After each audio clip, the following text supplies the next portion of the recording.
Has not fared particularly well against Trachsel in his career. And also tonight, Galarraga starts at first base instead of JT Snow, who tweaked a groin muscle pull last night. But an interesting mix of batters tonight against Trachsel as Jose Cruz Jr. leads off and pulls the first pitch to the right field corner.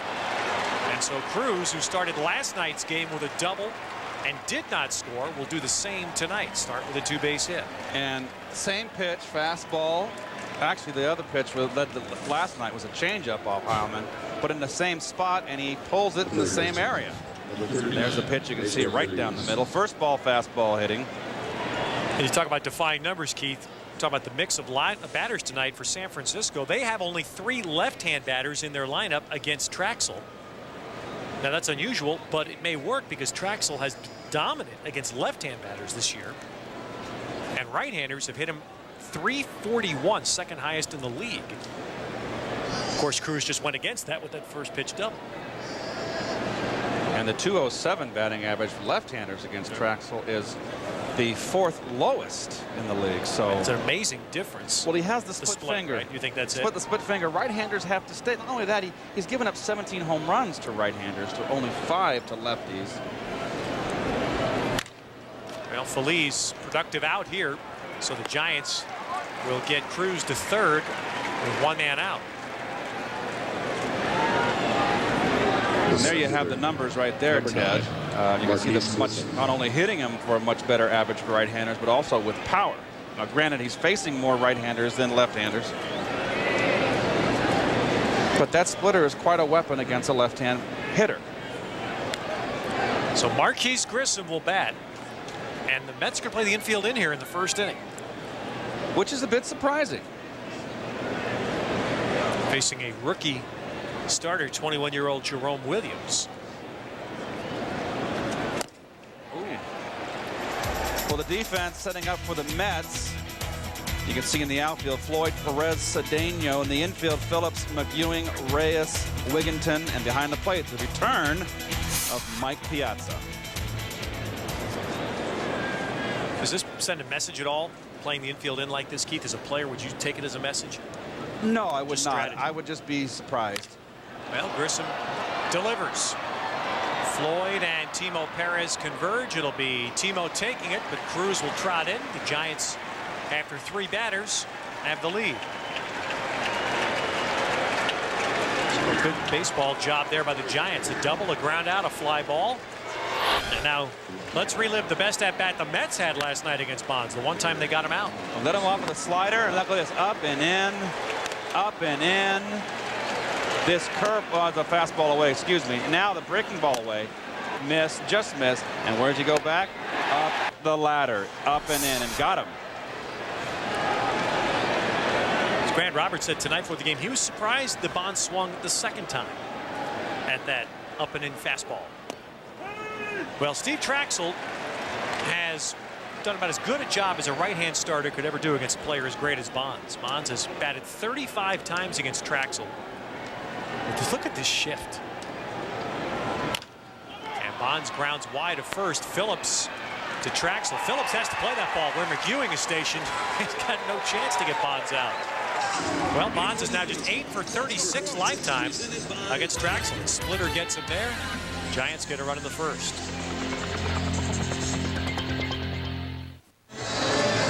The 17th time this year the Mets have faced a rookie starting pitcher. They've only hit .215 in these games, and here's the lineup tonight. They'll face Jerome Williams with, again, the red-hot Cedeno and Reyes at the top. But look at that. How nice does it see for a Met fan to see Piazza and Floyd back-to-back, and Jason Phillips having a remarkable year hitting at Shea, the 5 spot.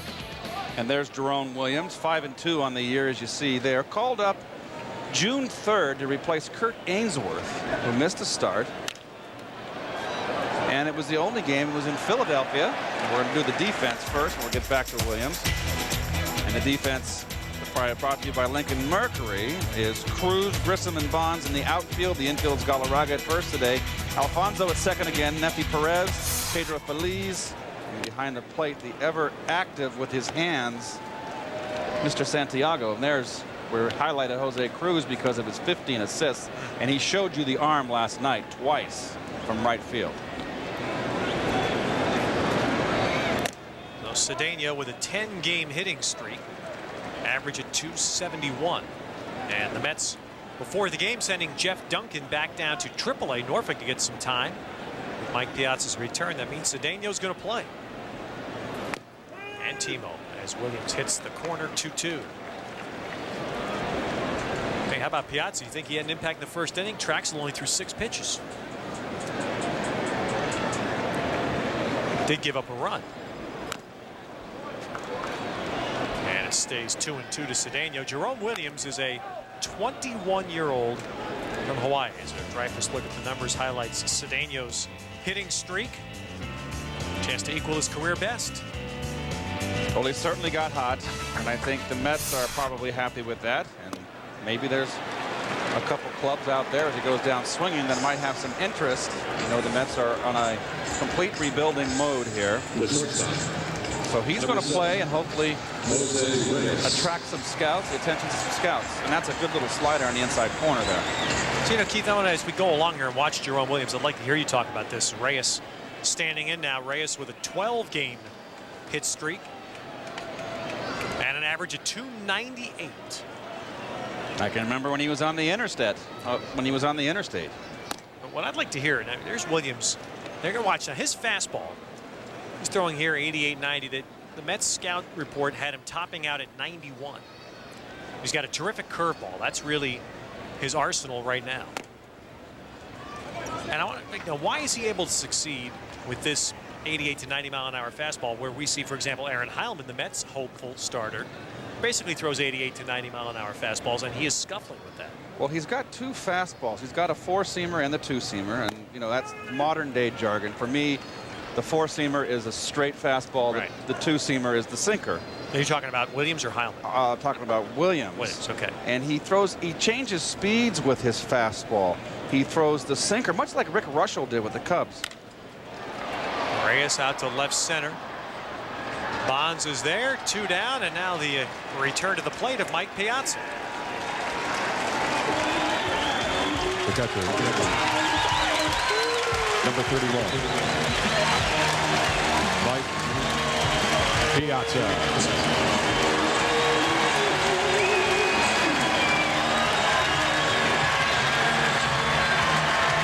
Well, that was the response when Piazza stepped out of the dugout for BP tonight.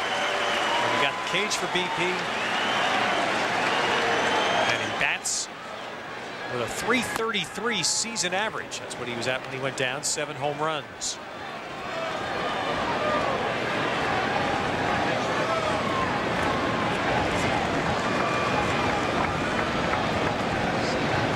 And I think Williams, that's the best fastball he's got, the one that gets up there 91, 92. And you see that Santiago set up outside, wanted the ball away. The up and in fastball is, if you look at all great hitters, that's a tough pitch to hit.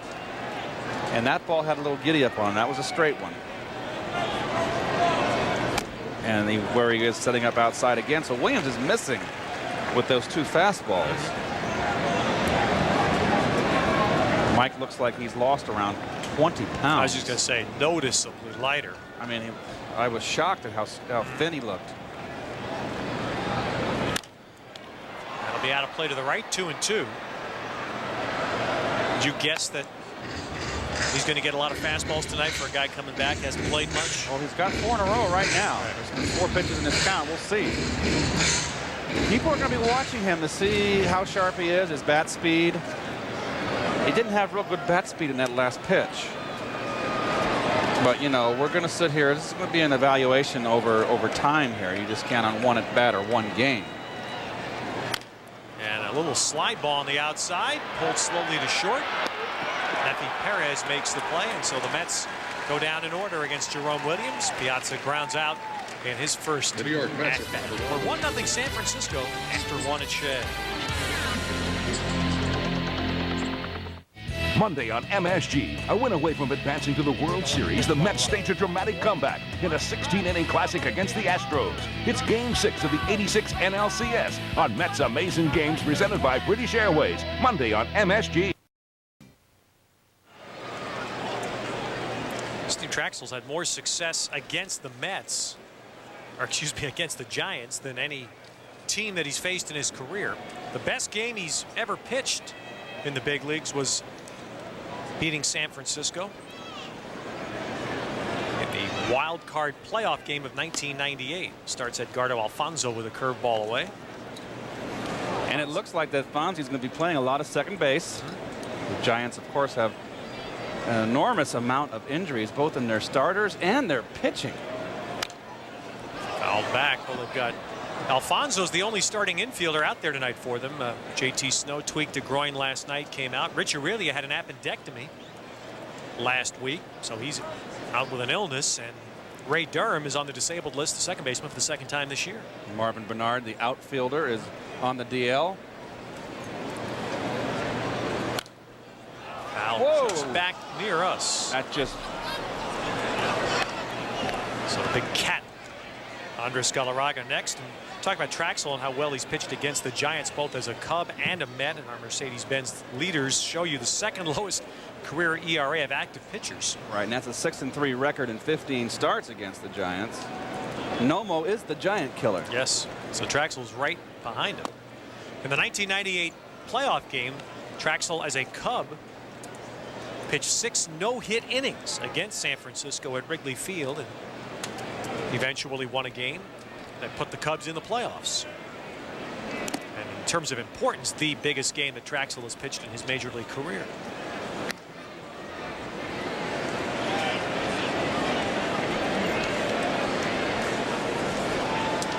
So now facing his old teammate from the last 2 years.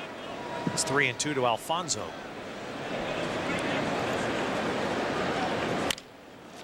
Fonzie flares one out into shallow right, going back. McEwing makes the catch.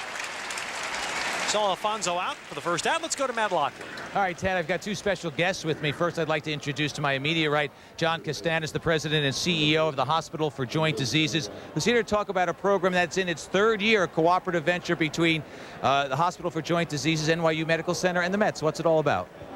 First of all, Matt, I want to say it's great to be here with my colleagues. It's great to be here at Shea Stadium rooting for the New York Mets. The program, as you said, it's the 3rd year that the Hospital for Joint Diseases and the NYU Medical Center are participating in the Mets Going Home program. And basically, it's a great program for the kids at both hospitals, where the Mets provide, during the baseball season, 2 tickets to the game and also a Mets baseball cap and Mets baseball cards. And also, in addition, the Mets players, who really add a lot to this whole program, visit the hospital. We just had Tom Glavine recently at NYU Medical Center, and Jason Phillips with his wife at the Hospital for Joint Diseases. And I might add also, we were very excited when preseason, we had Mike Piazza visiting the Children's Center, the brand new Children's Center at the Hospital for Joint Diseases. Well, it is a great program, and our other special guest is Jonathan Prado, who's from Staten Island. Jonathan got a chance to throw out the ceremonial pitch tonight, and Mike Piazza was the recipient. That had to be pretty cool, huh? It was real cool. Yeah, now, were you nervous at all when you made the toss? I was very nervous. Yeah, I know. Well, that's understandable. Everybody is. You had a chance to talk to Mike. What did he say? Well, he told me I threw a good pitch, and he said hello and everything. So it's pretty cool. Yeah, you did throw a good pitch. You can go back to Staten Island, tell all your friends and family about your night at Shea. Jonathan, we wish you a speedy recovery, and congratulations, man. Not everybody gets a chance to throw out a pitch to Mike Piazza. And John, congratulations for the program and continued success with it. Thank you so much. All right, back to you guys. Okay, Matt, with 2 down, Santiago whacks one down the left field line and has a 2-out double. Benito Santiago. Well, both hits off Trachsel have been doubles, 1 down the right field line and 1 down the left field line here, you see. On first ball, fastball hitting. Santiago, of course, there.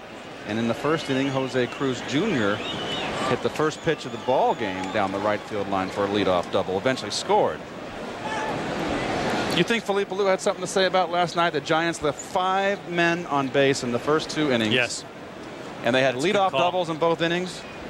And here we're going to have an intentional pass to Nathy Perez. You think he didn't say, hey, guys, fundamentals, get him over, drive him in? I think that's exactly right. That first inning was a good example. Well, one thing we've learned about Art Howe this year, he really likes the intentional walk. Mets issue a lot of them. And I know it's early in the game. I would take my chances here, and I've got my best lineup I've had all season. With return of Piazza, look what it's done to the lineup. Well, tonight's game available with Spanish language commentary from Juan Alicea and Billy Baroa by using the SAP function on your remote or your set. And you'll hear the Mets on Espanol. Jerome Williams. You know, Keith, I guess I look at this and wonder if you're a veteran pitcher like Trachsel, I mean, you'd like to challenge him. Nefi Perez is not going to beat me with a home run here. He's not an 8th place hitter that can take me out of the ballpark. Now, he's a good hitter, right, but no, he's a veteran enough guy where he can pitch if he falls behind. It's early in the game. Right. If I'm Trachsel, I think I want to get him out so I could start the next inning with the pitcher. I agree with you. And to back it up, Nefi Perez lifetime against Steve Trachsel is 4 for 26. Well, not a bad swing for a pitcher there, and particularly a 21-year-old pitcher. Williams is 2 for 19 as a batter, 9 strikeouts in the 19 at-bats. Uh-oh. Dial it up a notch. He is currently, he's born in Honolulu and does reside in Waipahu, Oahu. That's his home. He is currently the only active player on the Major League roster from Hawaii. There was 2 others that started the season that were sent down. So he stands alone. Outside 1 and 2, just to finish the intentional walk point. The Mets have issued the 2nd most intentional walks in the league. That's the 53rd. Amazingly, the most in the league by Atlanta. That surprises me at 55, and the fewest intentional walks in the league have been issued by San Francisco. Felipe Alou obviously doesn't like it, only 22 times. 2 and 2. I don't like putting an extra man on base unless I have to. When you start getting later into the game and you have to start jockeying and doing the managing from the 6th inning on, 7th inning on. In most circumstances.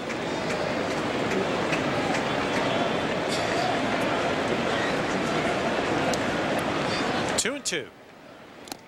Well, Trachsel got ahead. Now he's having trouble finishing. 3-2. This will be a start for the runners.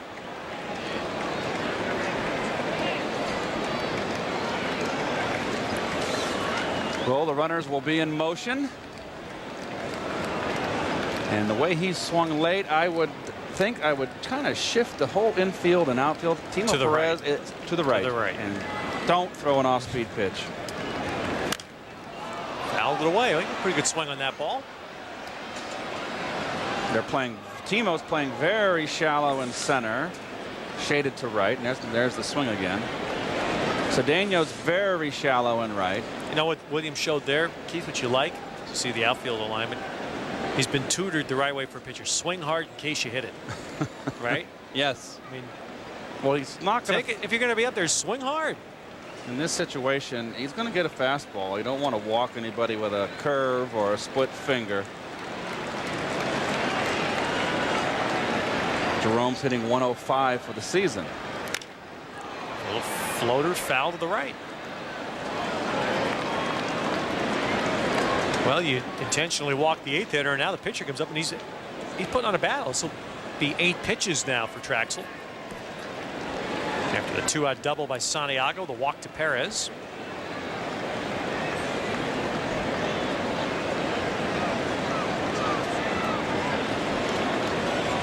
See that Williams is a big kid, 6'3", 180 pounds.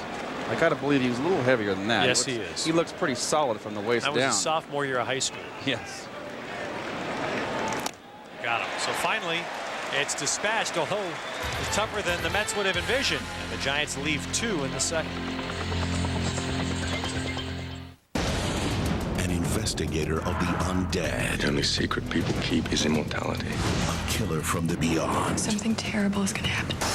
I placed you in Alex's path. Your love is my creation. Now, one man must stand between the living and the dead. I order you back to hell! Heath Ledger. It's you and me. Shannon Sossaman. Cross my heart. Hope to die. The Order. Rated R. September 5th. Only in theaters. Mets Wednesday here on MSG. Ted Robinson, Keith Hernandez, Fran Healy, Matt Lachlan, and our crew all on hand. Our crew up here in the booth tonight enjoying on Italian night cannolis provided by Mama's, the terrific Italian deli here in Corona.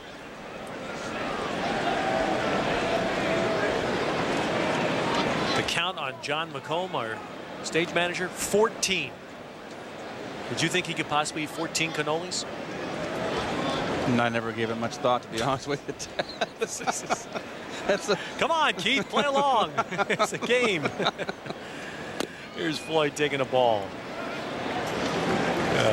Well, we saw Williams, Ted, getting back to what we're talking about. I think we're going to watch him and see how he works.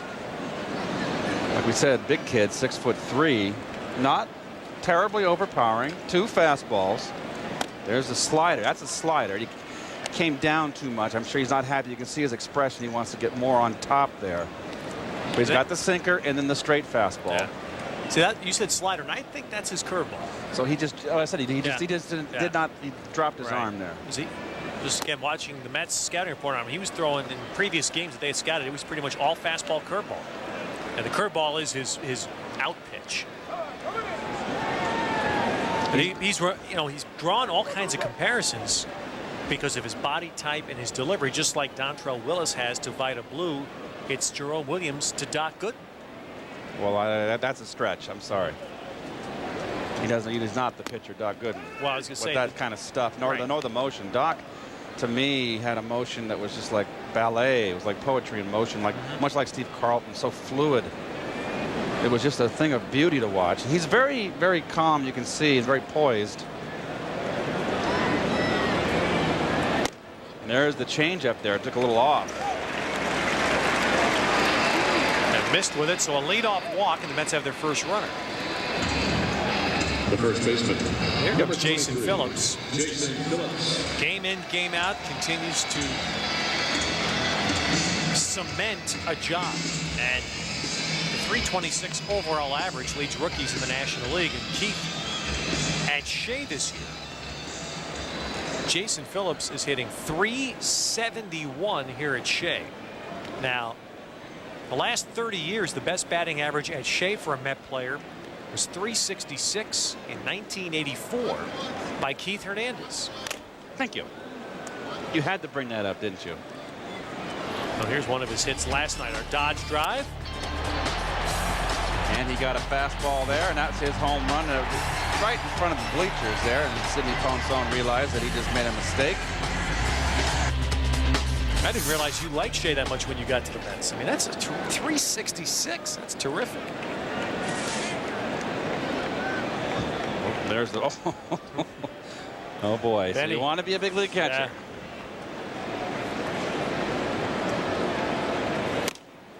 Up high, 1-1 to Phillips. You see how Phillips took that. Now we're kind of observing here and trying to form an opinion on this young pitcher, Jerome Williams. Look how he takes this fastball. That shows me right now that this is a guy with good balance up there. That this is a sneaky fastball. And Williams is sneaky fast, you're saying? Yes. And Phillips, I mean, is a hitter that there goes the runner, and Phillips protects Floyd with the foul. So Cliff Floyd, surprisingly, sent in motion. Well, the hit and run there, and really something that's not a weapon the Mets have with this ball club. And really, I think Art Howe is saying, hey, Phillips handles the bat pretty good. He's a line drive hitter. And there he swung, and he did not get a good pitch to handle there. That was a backup breaking ball that bunched him up inside. But you know, as we look at our Tri-State Consumer Auto Insurance quote book, Jason Phillips talking about the Mets' recent play against contending teams. 1-2 now to Phillips. Fouls it back. But when you see him swing like this, Keith, and the fastball that he didn't swing at, you don't see Phillips off balance a lot. You don't see him fooled a lot. No, and don't forget, too, now, the element of surprise goes to Jerome Williams. No one has faced him before. So when a new pitcher comes in the league, you always, you got your barometer with you're feeling him out. you're finding out what his tendencies are. You're gauging how hard he throws, what his breaking ball does, and how he pitches from the stretch. You know, some pitchers pitch better and can't pitch from a stretch.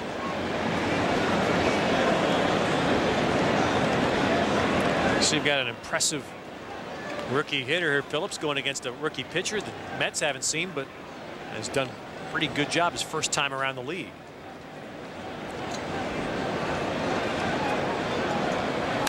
Foul back. The other thing about Williams points out your sneaky comment, Keith, in that in the game so far, the first time through the order, teams are hitting only 170. The first time they see Jerome Williams, and every subsequent at bat, the average goes up almost 100 points. 268 after the first pass through the order. Well, he hasn't given up more than 3 runs since his first start. And he keeps, the other thing about him for a young pitcher, keeps the ball down. He has allowed only 3 home runs in 82 innings. And the 3 home runs have come in his last 3 starts. He had given up no home runs in his first 10. See, what I see right now, Ted, he's around the plate, he's throwing strikes. When he misses off the plate. He's keeping the ball down. Right, that's just another good, I'd say Jason Phillips is in some streak right now. One good at-bat after another. And there he takes that outside fastball, just goes with it to right field for a hit. Well, look how he says, look how important. Watch his shoulders. Look how they're level. And the bat follows the shoulders. Will stay on the same plane as your shoulders on a high pitch. And here's the motion. The big leg kick. Doc, I think Dwight Gooden got more leverage. And there's, look at that level swing. Look at that. Boy, that's it's nice. just, look at the eyes on the ball. That is beautiful. He's the big winner this year, don't you think? Absolutely. For the Mets right now, I mean, Jason Phillips is the big winner. I mean, he has taken opportunity and he stuffed it in his back pocket. Well, we're going to give you a contrast here with Dwight. I think Dwight has a higher leg kick and turns his back more to home plate. Look at all the leverage Dwight gets. More of the back turn. It's just, to me, it was just a beautiful. Look at that. That is just. And much more overpowering than Williams, right? And now we'll see Williams' motion. It's more compact. He doesn't turn his back to get that drive going. Much more compact motion. He's still facing the. Timo Perez says the heck with that bunt, and he drives a base hit to right, but no thought the Mets are going to challenge with Cliff Floyd running against the arm of Jose Cruz. So they're loaded up with nobody out. Well, they got a fastball over the middle here. This is right down to the pipe. And here's the motion. We'll try to see now. Dwight turns a lot more. Still got the leg kick, but Dwight turned his upper body more towards second base. Nice follow. Nice follow through. Look at the leg kick, much like Bob Gibson's leg kick. That's a great call. That follow through is Gibson, isn't it? Gibby fell off more to the side of the rubber towards the first base line. But the same leg kick. Well, another rookie against rookie battle here. Ty Wigginton, he's been scuffling at the plate. He's 0 for his last 18 against righties. But a chance here. Bases loaded, nobody out. Infield back. Funny, we're talking to Matt Galani before the game tonight. Who's the Mets third base coach. He's done such a tremendous job with Wigginton on his defense. And he said he's finally been kind of joking with Ty that, okay, you know, your defense has come so far. You've thought so much about it. He says, now crank that bat up again. That's what you do best. You hit. Well, Ty's on a hitless streak of 18 at bats against right-handers. Well, that hit him. That ball ran inside and grazed. Apparently grazed Wigginton's jersey. It will bring in Floyd and tie the game. And immediately bring Dave Righetti out of the San Francisco dugout.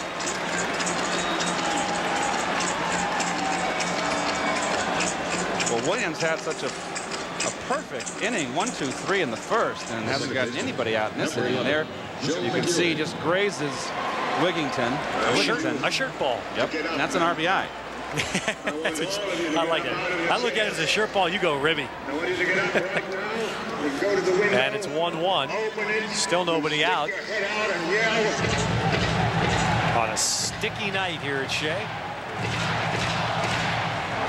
And Jerome Williams, a 21-year-old native of Hawaii, grew up just 15 minutes from Pearl Harbor. But Jerome Williams actually has 18 family and friends here tonight. His father was from the New York area originally. His mom from Hawaii, and that's where they settled. McEwing takes a ball. Williams' mother passed away 2 years ago of breast cancer, and the puka shell necklace, the Hawaiian tradition that Williams wears around his neck, is in memory of his mother.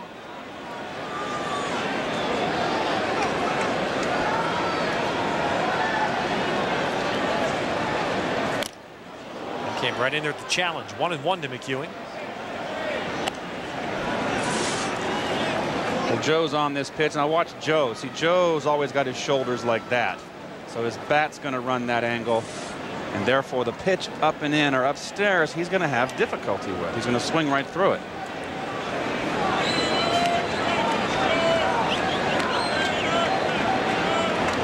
And that's only for the high pitch.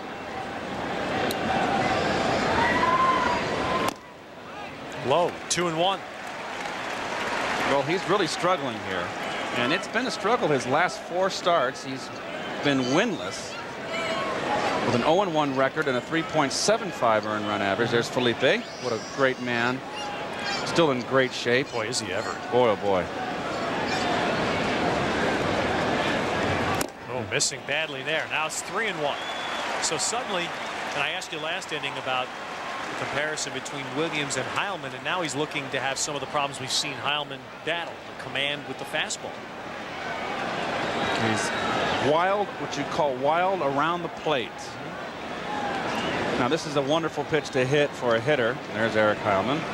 He got the win last night. Well, it's a streak that's in jeopardy right now. The Mets have the bases loaded with nobody out and a run already in. Now here comes a fastball. Boy, what a pitch. It's a hit. And McEwing pops this one up. This is not going to be, I don't think this will be deep enough. It's going to be Grissom taking it, and Phillips will only bluff and get back. So with Phillips running at third, that ball's got to get hit some way before he's going to be brought in. So McEwing unable to get a runner home. And a good 3-1 pitch, knee-high outside corner, and Joe got under it. Number 29. Both outfielders here have strong arms, both Grissom and Cruz, and both wanted the ball. Although you see where Grissom's throw was heading?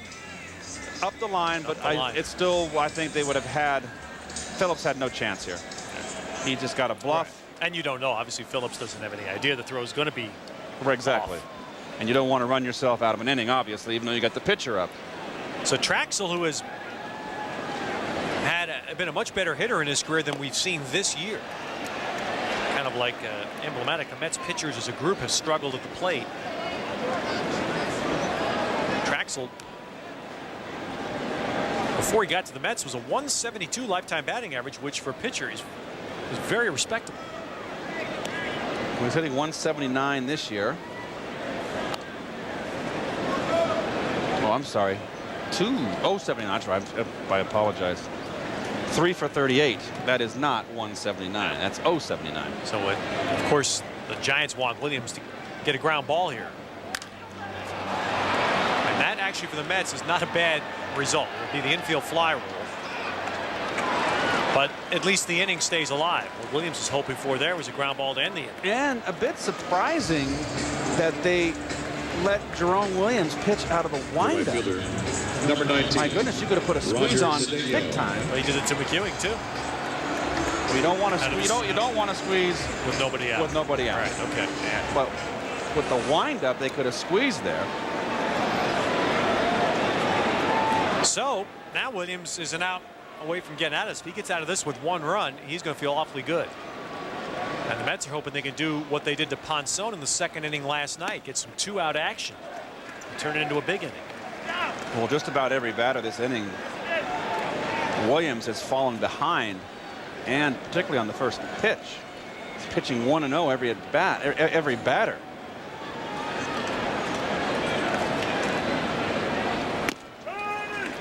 Got the knees. 1-1 to Cedeno. That was a borderline pitch there, and you know. But you know, Keith, you can also see why Williams, right away in 2 innings, why he's not giving up home runs. He really keeps that ball down. He's a sinker ball pitcher. Boy, you just got to sit on that outside corner if you're a left-hand hitter. He got out of it. Bouncing it to Alfonso. So the Mets unable to really cash in. They had a chance for a big inning. They'll settle for 1 and tie the game.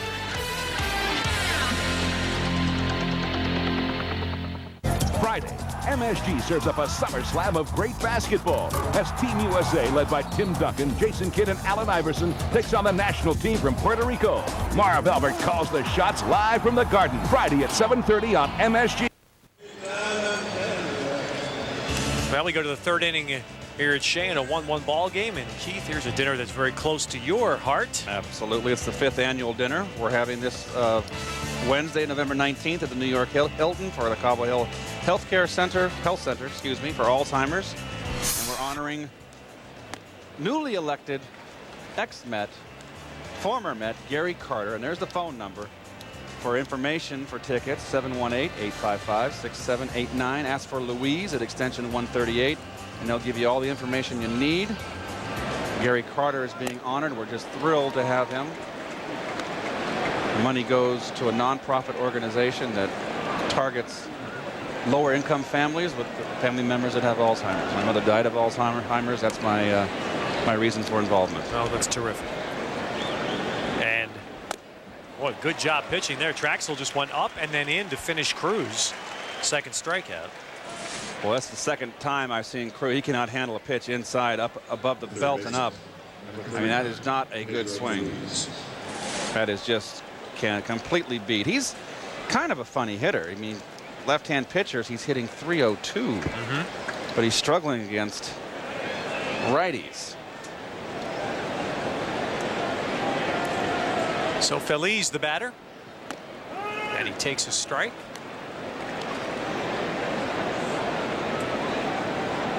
You grew up a Giant fan, right? Not really. Not really? I No. didn't mind the Giants, but I was a Cardinal fan. Growing up in San Francisco, of course, if you don't know, Keith grew up outside of San Francisco. I mean, I always liked the Giants, but if I had came to picking between them and the Cardinals, it was always the Cardinals. My dad played ball in the service with Stan Musial. Okay, so there was the hook. Every time the Cardinals came to town, Stan left his box seats until he retired in '63. There's Barry Bonds. And we got to go in the clubhouse after the game. So you can imagine a 6-, 7-year-old kid, 8-year-old kid being able to do that. What a thrill. Shot caught by Wigginton. Good lunge there by Ty to spear Feliz's line drive. Well, that's why you've got guys out there in the field. It's a big hang with them for Feliz. A nice jump, playing deep. Wigginton there, and that's why they call it the hot corner, even though he was playing back. Purely reactionary. The 2 outs here in the top of the 3rd. Grissom, the batter, and this is the kind of out that Trachsel knows he wants to get. You want to make sure you have a shot to get Bonds leading off an inning. You do that. Well, that's the beauty of if you're a 3rd hitter, and usually the 3rd hitter is your best hitter average-wise on the club. And you have a bomber behind you, as in Bonds, you're going to get pitches to hit. But you know what's amazing, Keith? When the Mets is the pitch there to Grissom, when the Mets beat the Giants in the 2000 playoff series, one of the most astonishing things I've ever seen is that the Mets got Barry Bonds for the final out of an inning 11 times in the 4-game series. And they'll get Bonds leading off in the 4th here. So good job by Trachsel. 1-2-3 inning. And we'll go to the bottom of the 3rd. Piazza will get his 2nd at-bat of the night, a 1-1 game.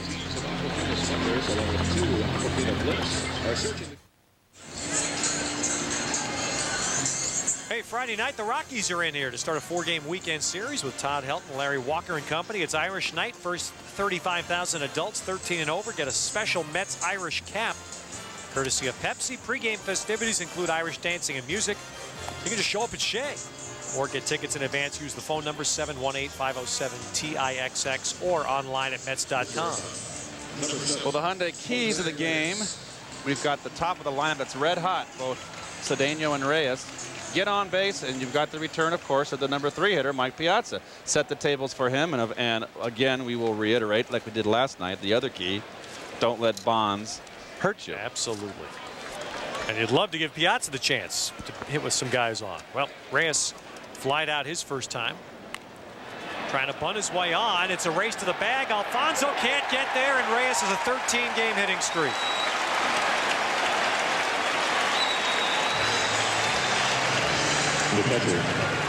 And this is something that's nice to see, Keith. He's using this more as a weapon. And he's bunting pretty much down the first base line right here. I think Fonzie's got to get over there a little faster, because you've got to be aware that he can do that. And there's Fonzie breaking in. It's a great angle right there. Good job, guys, down there. That was a beautiful angle. If Fonzie breaks in, then he can't get to first base in time.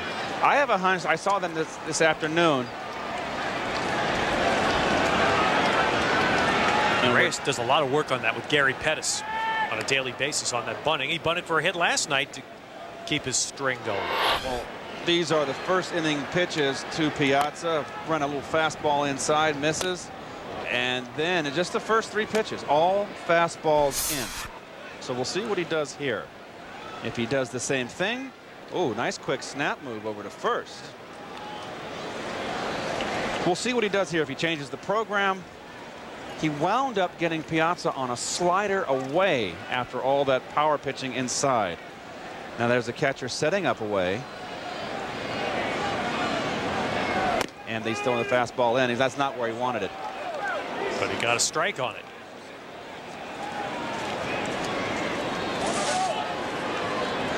As you can see that Benito Santiago was set up away, and the fastball came in. Now Piazza doesn't know that. As a hitter, you don't know that. And here's the sign. He wants a fastball away again. You think that that's where they wanted to pitch you that pitch. You can't see as a hitter where the catcher's set up. So well, you're not that's why you can't that's why you can't think too much. You're not supposed to know where the catcher's set up. So Piazza's saying, hey, they're pounding me in. They had no intention that time. Notice how the former hitter, he's overlooking that little point there. Now he's coming in. 1-1. So now he's set up inside, and he misses in. What's the toughest thing for Piazza tonight? Facing big league pitching. He's seen AAA pitching. He's seen BP, but now he's facing a big leaguer for the first time in 4 months. Is it just the speed? Well, you're asking the wrong guy. I only got hurt really basically twice in my career, and every time I got hurt, when I came back and was red hot. You raked, okay. For some reason. I can't explain it. Thanks for setting me up, though. I had no idea you were the Ripken of the National League. I remember when I pulled my hamstring, and I won't get into too lengthy of a story here with Mike up. We want to concentrate on what's going on here, the battle there. But I was out 3.5 weeks with a pulled hamstring, and I came back in Pittsburgh, and first at bat, I hit a double down the right field line, an RBI double. And then in the 7th inning, Davey Johnson gave me a 3-0 hit sign, and I hit a 2-run home run to win the game. Wow. Don't ask. That's some confidence right there. Don't ask me why I got off like that. Yeah, the 3-0 hit sign. No wonder you like Davey so much. Oh, of course. There he goes. And Piazza fouls it away. Reyes had a pretty good jump. He gets such a good lead, a very, very aggressive lead. Look at that. And a great jump. He's got such quickness. His first step. And Piazza got beat inside right now.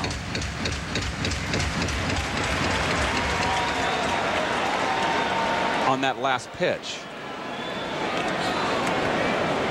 So we have a 1-2 count. And basically this at bat, they've wanted to pound him in. Now they're ahead in the count. Let's see what they do.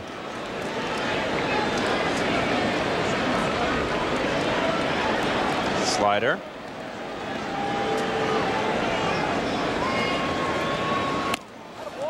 Two and two.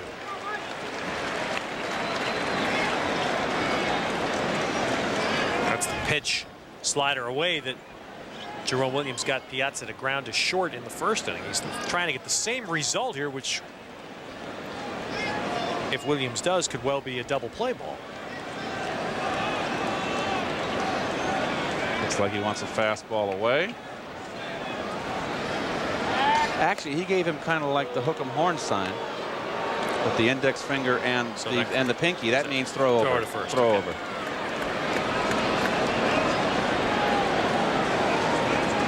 21-year-old pitcher and 96-year-old catcher.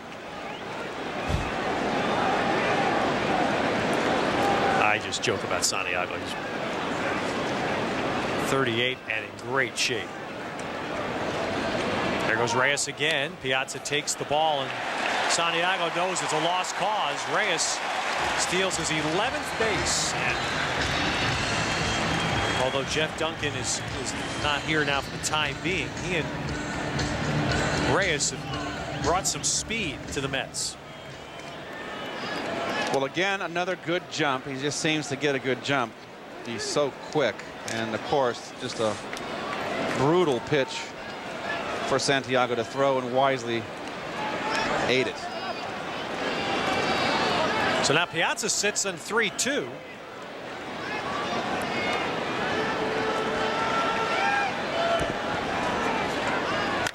And Piazza hits one high to left. He hit it well. Bonds is back. Looking, and it's gone! Piazza homers in his first game back, and the Mets lead 3-1.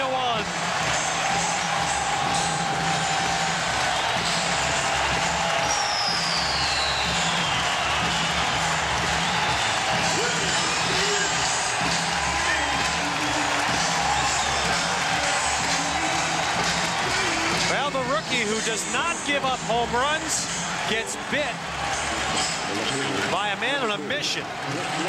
Piazza back behind the plate, and inside, you know, Mike Piazza wants to get that home run record, the silly record, subjective comment, but get it over with, and he needs 7 now.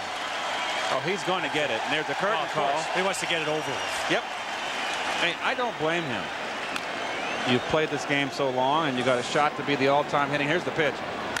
He did not get the fastball in enough, and belt high up in the strike zone, and Mike just turned on it.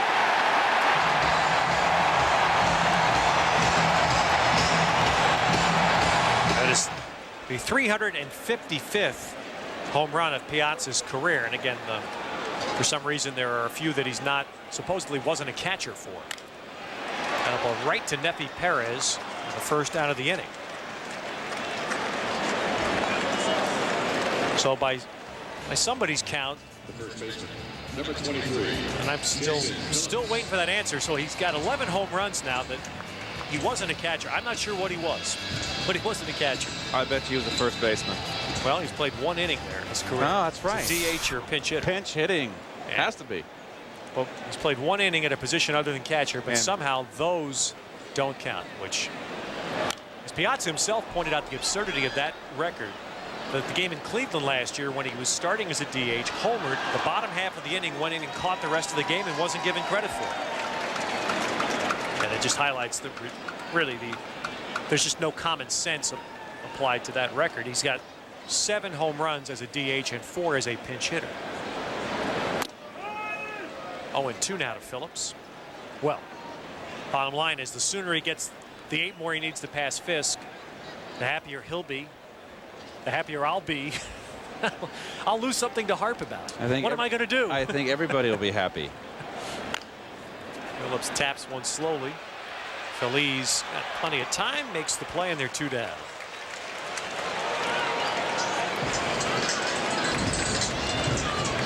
But I'll tell you one thing, Keith. Last night and tonight, haven't heard this kind of noise at Shea for a while. Well, I haven't seen the crowd here. I mean, it was a nice crowd last night.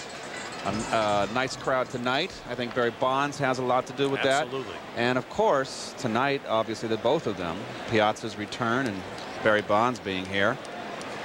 And there's Mike. Ball 1 now to Timo, who singled his first time.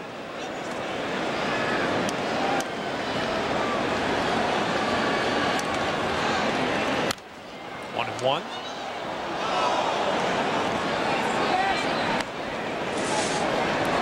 Well, here's the bunt that set the inning up. We're talking about the Hyundai keys of the game.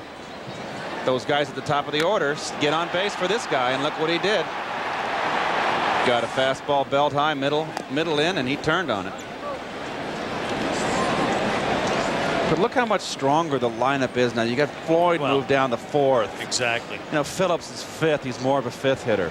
Perez to me is not a 6th hitter, but what are you going to do? Wiggy's in a slump. That's why he's hitting 7th. Ooh. And that's one of Timo's ugly swings that he can do when he swings at a bait breaking ball like that. All you can do is smile about that. 2-2. He's swinging and getting his bat foot out of the way so he won't get hit.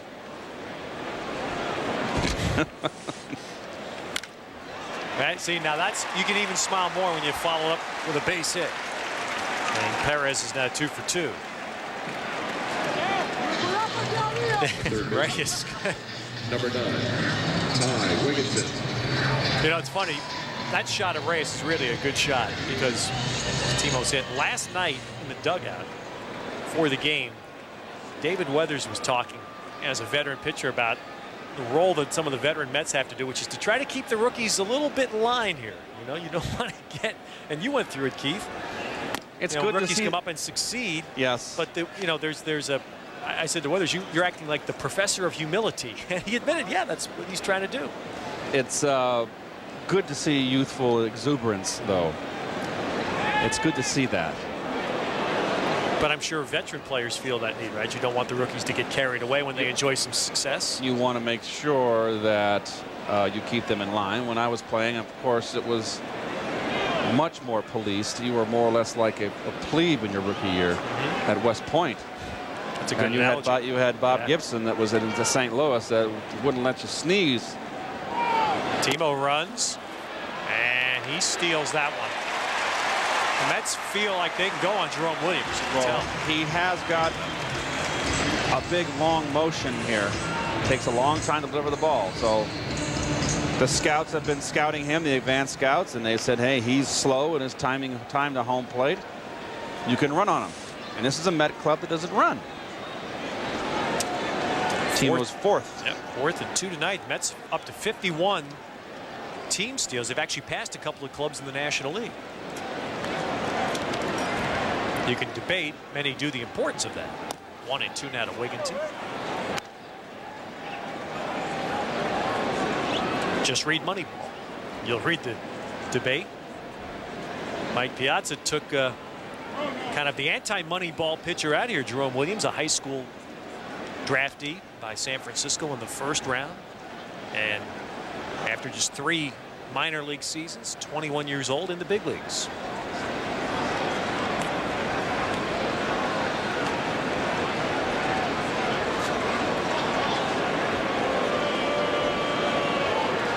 Oh, if the Mets could feel so fortunate about their 1st round draft pick of last year, Scott Kazmir. Like Williams, a high school pitcher, pitching in high class A ball this summer.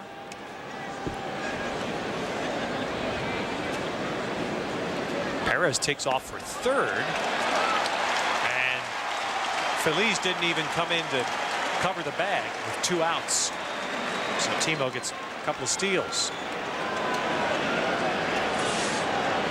Well, with 2 outs, you better be able to steal it.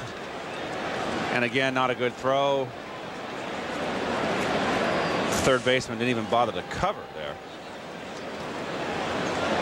Feliz.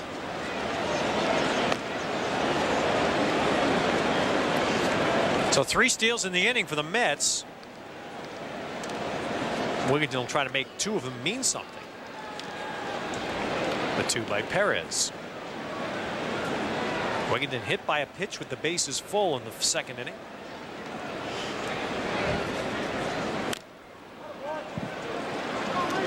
I can tell you one thing, Keith, we're doing a lot better than they are in Montreal, where the Expos are hosting Colorado tonight. They had a power failure in the 2nd inning of that game. They've been stopped for well over a half an hour now.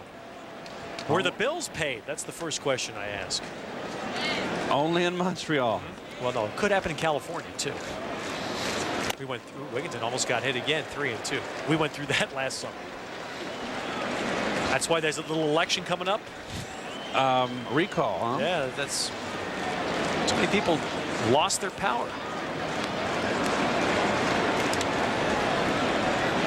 I'm still trying to get Ralph Kiner on the ballot.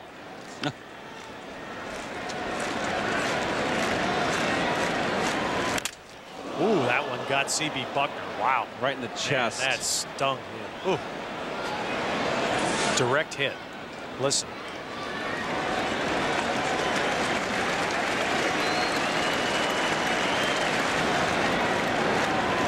Oh. That hurt me.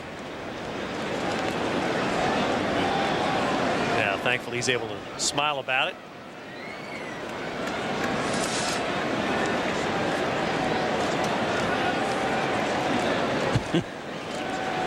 Santiago saying, "Ooh, better you than me."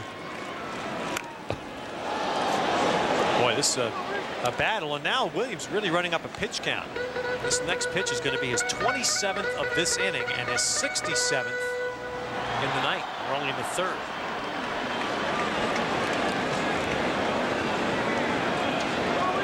Piazza with a home run to give the Mets a 3-1 lead. Now Wigginton looking for a 2-out hit. Left center field. He delivers the 2-out hit. Off the wall. Perez scores. Wigginton doubles, and it's 4-1 Mets.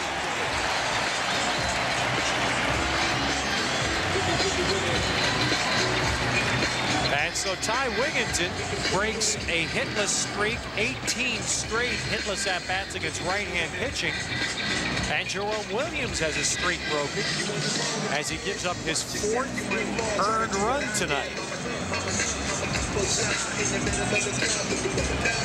Well, you keep hanging in, Ted, fouling off pitches. They're eventually going to make a mistake. And here Ty gets a pitch out over the plate. Not that bad a pitch. Not that bad a pitch. And look at him stay right on that ball. Look at the eyes. So 56 RBIs now for Wigginton.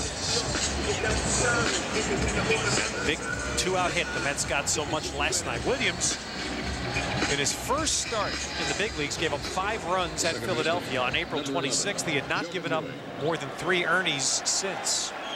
And the Mets get him tonight, just like they got Ponson last night. And now Joe McEwing try to keep 2-out action going. Well, no, he won't. They'll walk him. Now, I agree with this one. This intentional pass. I think so. I'm with you on this one. You're trying to get this kid off the field here. Absolutely. Get him off the field. Chad Zerbe, left-hander, starting to loosen up. Giants are not at the bottom of the order. They'll have Bonds, the cleanup hitter, leading off in the 4th inning. Felipe Alou is and his bullpen run through pretty good, so he's looking for these pitchers to go later in the game, as Ponson did last night.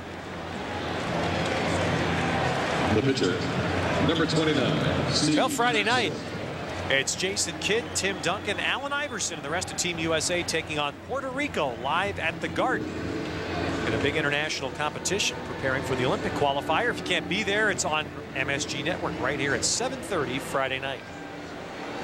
Well, this Giant club, they've just called up people and they've done the job, and that's why they're where they're at in the West, on top of the West by 10 games.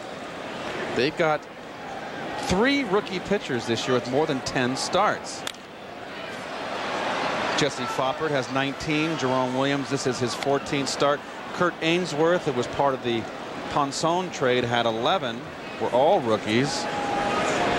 The only other 3 teams in Major League history to get into postseason play with 3 rookie starters with 10 starts or more is the 47 Yankees, the 52 Dodgers, and the 84 Royals. Well, that's great. The 84 Royals.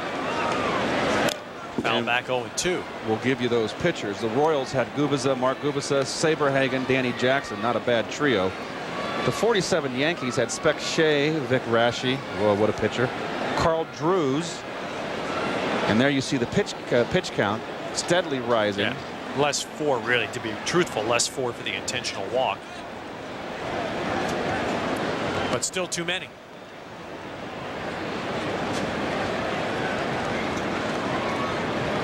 And it's 1-2. And he's just, I think, probably going to hope they just get him out of this inning, and I think he'll be done. I think that maybe Timo just rattled him a little bit there. He has not been, after that first 1-2-3 inning in the first inning, he's just been laboring. And the funny thing, Keith, is that that's what the Giants people say about Williams for 21. Terrific poise, doesn't get shaken up. And he gets Trachsel here on a pop-up, so this long inning for him will finally end. But the Mets get 3 as Mike Piazza makes his presence heard.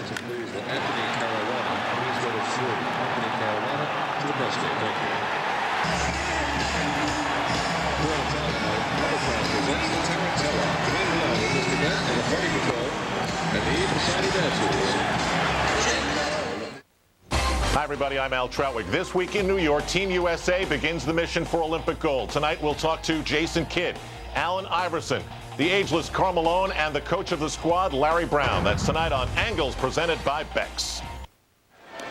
Well, there he is, a big part of the story here in New York. Barry Bonds, 2 home runs in last night's game. He's already been to bat once tonight, Keith. Well, he's actually been at the bat once in the first inning, and we have these setup pitches in that at bat in the first inning.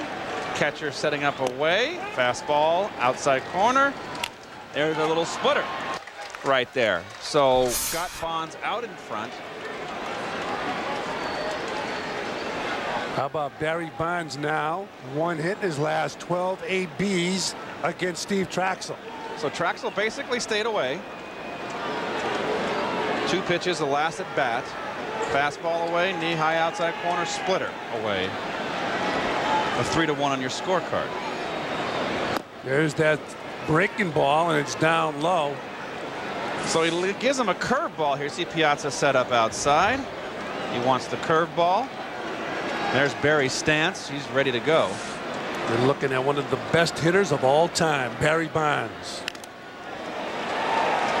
Fastball away, up in the strike zone. He actually, look at the hitch in his swing. Look at him choke up, kids. You don't have to be a big power hitter. Look at that choke up. I said it last night. Much better back control. Doesn't diminish any of your power. Short stride, short stroke, and knows he can hit. There's a splitter there. So basically staying away from Barry Bonds. Now look at Barry Bonds, how close to the plate he's standing. He's right on top of the plate, and I don't blame him. That's why he's a dead pull hitter. Look where the head of the bat covers. He drives the ball in a gap right center field, and Barry Bonds will head for second base. The long throw. How about Timo Perez cutting down Barry Bonds? That should have been a double. Outstanding throw by Timo Perez. Well, Timo right here cuts it off and does make the throw, the perfect throw. And Barry Bonds, we all know, doesn't run out of the box. Sometimes he's just perfectly content to stretch a double into a single. He thought the ball was going to be off the wall, had no idea that he was surprised that Timo cut it off. And that's why he's thrown out. Edgardo Alfonso's the batter. He takes up high, ball 1. And there's Barry out of the box, not really busting it. Now, I got a chance for a double. Look at that. There you go. That's the reason. And that happens all the time.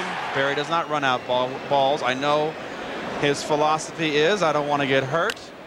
Am I going to help the ball club at my age getting hurt? Well, I think you can run a little bit harder, friends. So if you're I agree with you. Now, if you're the manager, what do you do? Well, obviously, Felipe's doing nothing. Right. Dusty Baker did nothing. What are you going to do?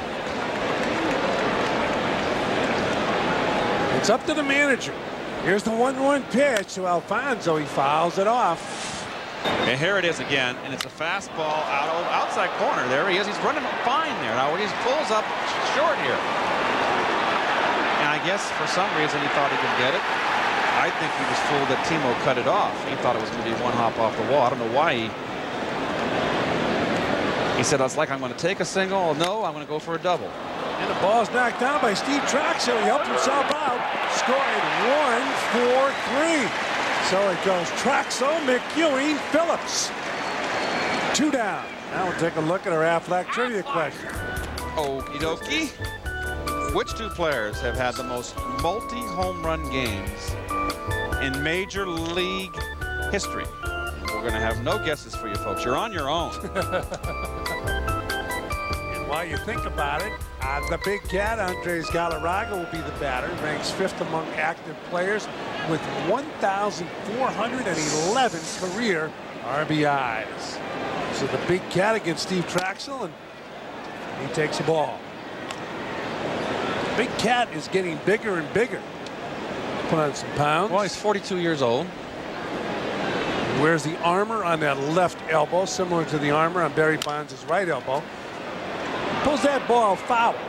Well, if you just tuned in, Mike Piazza hit a home run in tonight's ball game. He came back, and he came back strong. Thrilled the crowd here at Shea Stadium. So far, the fans here in New York in this series getting what they wanted. They wanted to see Barry Bonds hit. He hit last night. Mets won. They wanted to see Mike Piazza hit. He hit a home run tonight, and their Mets have the lead. So now it's 1 ball and 2 strikes on Galarraga. Well, here's the last pitch. This is a good curveball. Watch it break. You can tell on TV. That's a good, sharp, almost over the top, like a drop ball. The old drop, straight over the top curveball. They call it 12-6 curveball now. Steve Trachsel calling his own game the way it should be. Inside. That's why I get a kick out of it, Keith, when they say a catcher works a pitcher very well. The final decision is the pitcher's.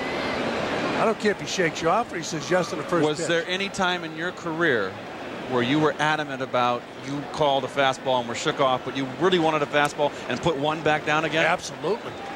Here's a 2-2 pitch. Swung on and missed. Tell you a wild story when we come back about how wrong I was. But Trachsel's not wrong. Neither is Perez and neither is Piazza. But Bonds was. Mets have the lead. We'll be back. On hand tonight for this Met-Giant ball game. Second of 3 here at Shea between these two teams. Roger Cedeno, who's 0 for 2, takes the ball.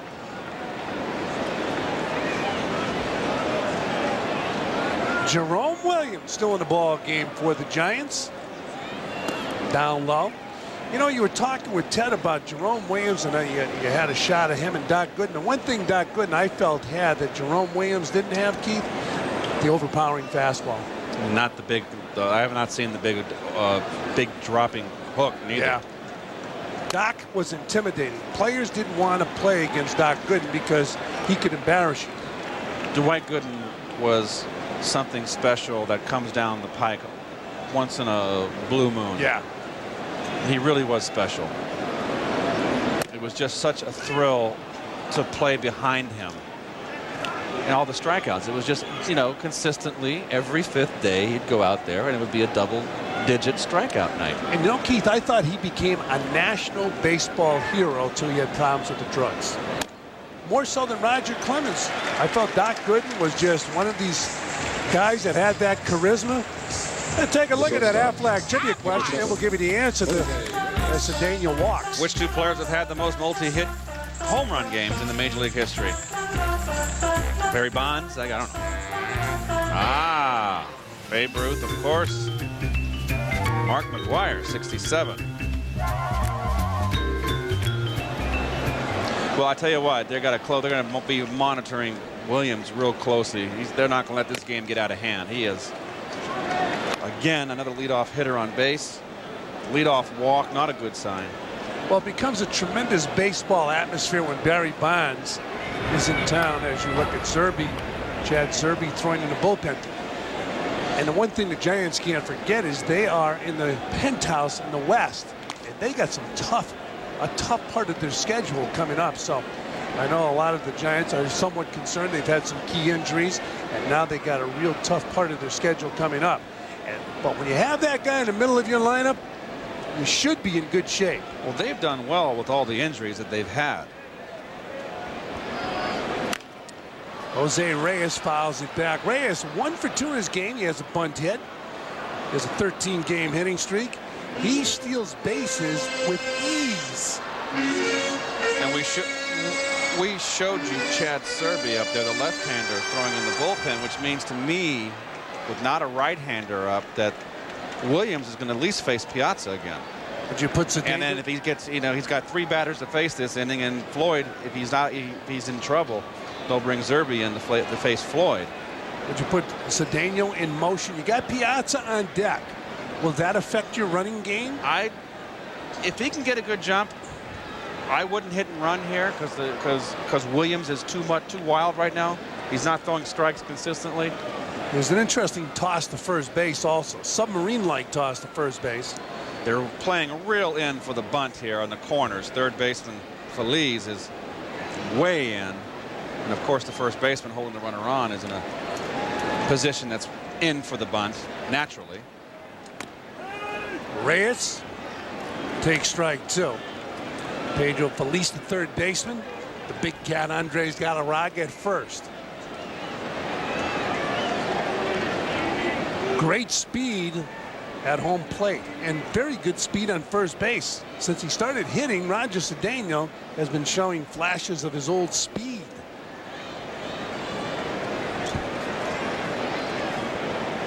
He holds his ground. Reyes stays alive. Well, it's a fastball that runs away out of the strike zone. And Reyes, he's flying out and just lets go with one hand and stays in the at-bat. Not a good swing, but it wasn't a good pitch. Able to get a piece and stay alive. And there's the big guy in the on-deck circle. Mike Piazza just tuned in. Went deep already in this ball game.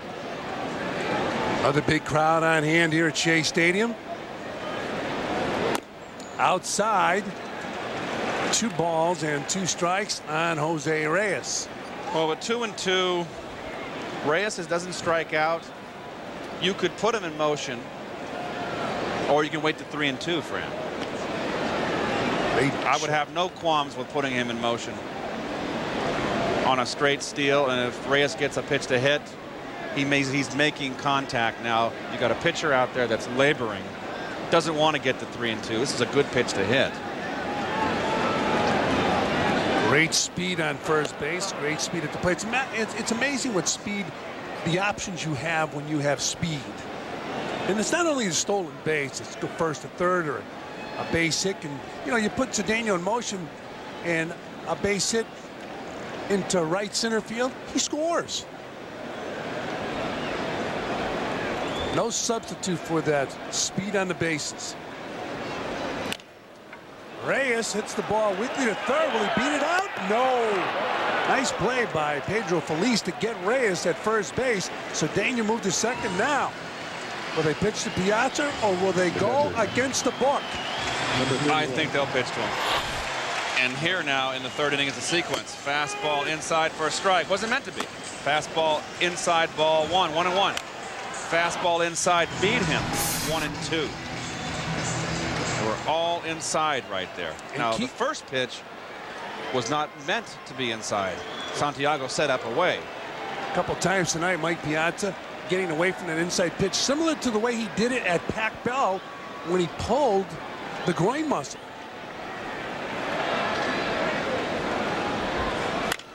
And he drives his ball in a gap left center field. Here comes Cedeno. He'll score easily. And Mike Piazza does it again. First night back, he's got a couple of key blows, and it brings Felipe Alou out of the dugout. And yes, it was a big hit for Mike Piazza's confidence.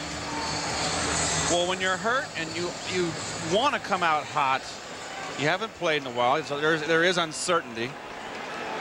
Not so much with the injury. You've had enough time to play with it and know you're okay. It's a hanging slider. It got it away, but up. Mike just knew only a base hit was needed, and just good hitting right there. And by the way, as Williams leaves the ball game, the Mets tonight are 4 for 8 with runners in scoring position, and he's been key tonight. He'll bat again, so stay with us. We'll be back.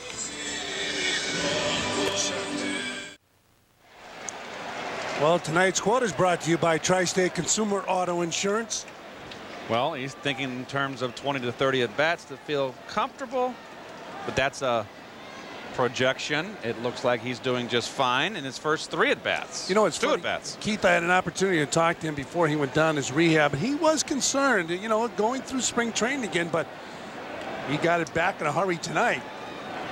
Cliff Floyd, who played for Felipe Alou in Montreal as the batter, and he just took a ball. But Mike Piazza certainly is an atmosphere changer when he's in the lineup and he's productive.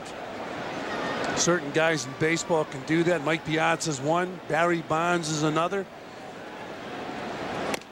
Floyd takes the ball. Quite an atmosphere here at Shea Stadium last night and again tonight. So come on out to Shea tomorrow night, the final game of this 3-game series. The Mets and the Giants, Bonds and Piazza will be on display. I know Mike Piazza has a lot of respect for Barry Bonds. I remember when Dusty Baker came out and said that Jeff Kent was the most valuable player on the team a couple years ago. As Floyd swings and misses. And Mike Piazza said to me, I'm surprised he did that. That's one of his play. Well, they're both on the same team as you look at the Delta schedule. Well, we'll finish the series tomorrow night at 7 o'clock on WB11. Then the Colorado Rockies come in for 4. Friday and Saturday are 7 o'clock games. Fox Sport New York on Friday, WB11 on Saturday and Sunday.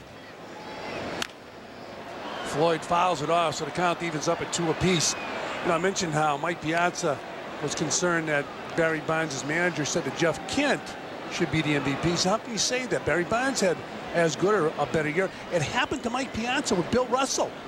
Bill Russell said one year. I remember that. He said Tony Gwynn should be the MVP. His own player. That's hard to take. Yep. And I know Mike Piazza was not happy about the statement. And I don't blame him. He's out there catching and busting it for his manager. You don't want to hear that from your manager. Your manager's got you got to pump up your players. And they got him. They got Cliff Floyd. Good pitch. 2 down. The first baseman, number 23, Jason Phillips. Borderline strike right here, and I don't think it was a strike. Neither did Cliff. So we got 2 men out. The batter, Jason Phillips. What a story he's been, Keith. Oh, 1 for 2 again tonight. Just continuing his torrid hitting in the month of August.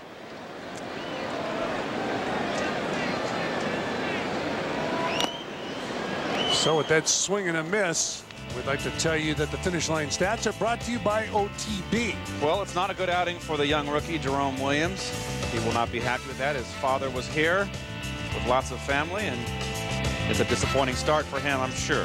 Giants are very high in him. They speak glowingly of the 21-year-old right-hander. The 3 walks, 2 of them scored. Phillips takes a strike, so he falls behind. 0-2 with 2 out. We're in the bottom of the 4th inning.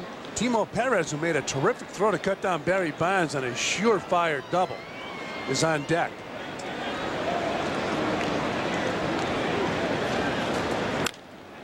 Phillips fouls the ball off. Hope you're enjoying all the action. It's quite an atmosphere here at Shea Stadium. You're watching it all on MSG Network. Fran Healy, Keith Hernandez, Ted Robinson, Matt Lockman. Well, Zerbe has been the Giants' kind of lefty in the middle there, the middleman. But he hasn't really been fooling anybody. Lefties are hitting .361 against him. Righties .284. Outside, by the way, our crew tonight being led once again by producer Mike Santini, director Bill Webb, of course your guy, Charlie Cucchiera down the truck, who you sold down the river the other day, but you guys have patched that up, and of course Jim Gallagher. Here's the 1-2 pitch. Fouled off. I'm only kidding, Keith. There was miscommunication in Houston. But you stood up like a man and took it. Did I? Thanks, Frank. 1 ball now and 2 strikes. Oh, Jose Reyes. That's a good sign right there on the top step. Very observant. You can learn by watching. Don't waste your time in that dugout. Watch. Chad Zerbe throws it, makes us nice. I mean, that was a very good play by the southpaw to take a base hit away from Jason Phillips. But the Mets score another one here in the 4th. It's 5-1 as we go to the 5th. Right service, right price. Outside Shea Stadium. Flushing, New York. Inside, Steve Trachsel has a 4-run lead. Benito Santiago had a 34-game inning streak back in 1987 as a rookie catcher with the Padres, and he leads it off.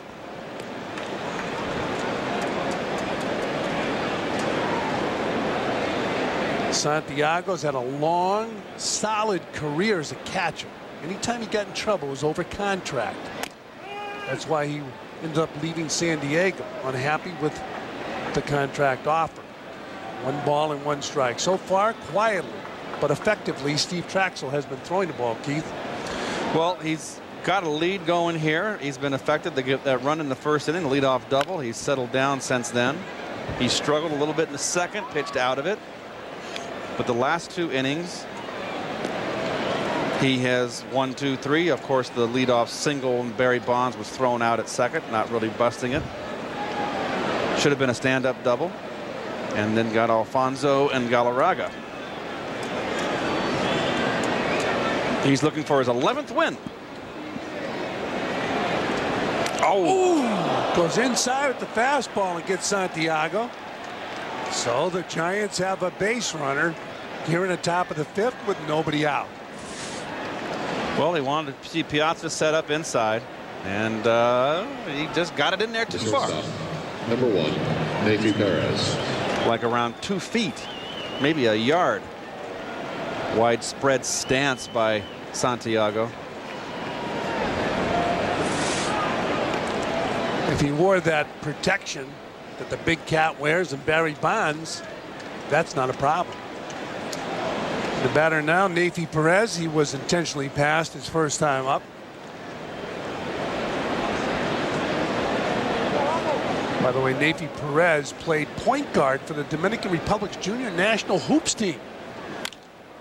And he loops this ball in the center field, but Timo Perez is there. He makes the grab, 1 down. And speaking of point guards and basketball, Jason Kidd will be on Angles tonight, presented by Bex. Allen Iverson will be on there. Also, Karl Malone, Larry Brown, and it's a special edition. And a big game at the Garden on Friday, so they'll be joining Al Trautwig tonight. It's a preview of Team USA, and those are the special guests along with Al Trautwig. And that's Angles tonight at 10:30, right here on MSG. Following the Giants. By the way, Larry Brown, big baseball fan. He told me that Jackie Robinson was one of the reasons he walks a little pigeon-toed. How about that? He grew up in the Brooklyn area or on Long Island and played some ball in Brooklyn and imitated the way Jackie Robinson walked. 0-1 now on Chad Zerbe. Larry Brown, one of the great coaches and a Hall of Fame coach.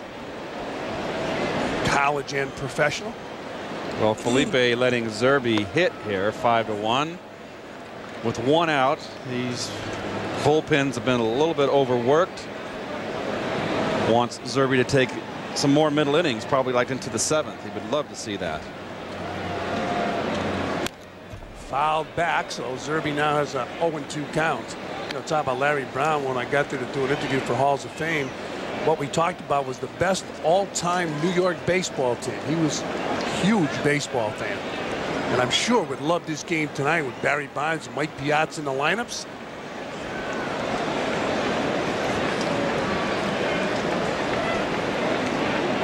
Five to 1, the Mets on top of the Giants. Second game of 3. Don't forget tomorrow night. Come on out to Shea.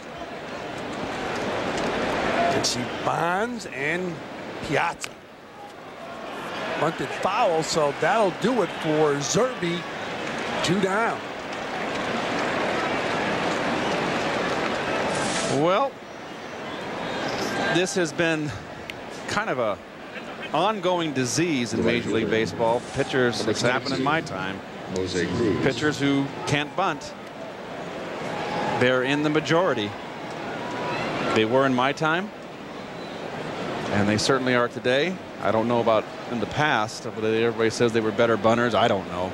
I can't remember when I was watching when I was a kid if they were better bunters. You didn't really care to see Warren Spahn bunt. You want to see Willie Mays hit or Hank Aaron hit. Warren Spahn won 363 games, winning his left-hander game, and had 363 hits.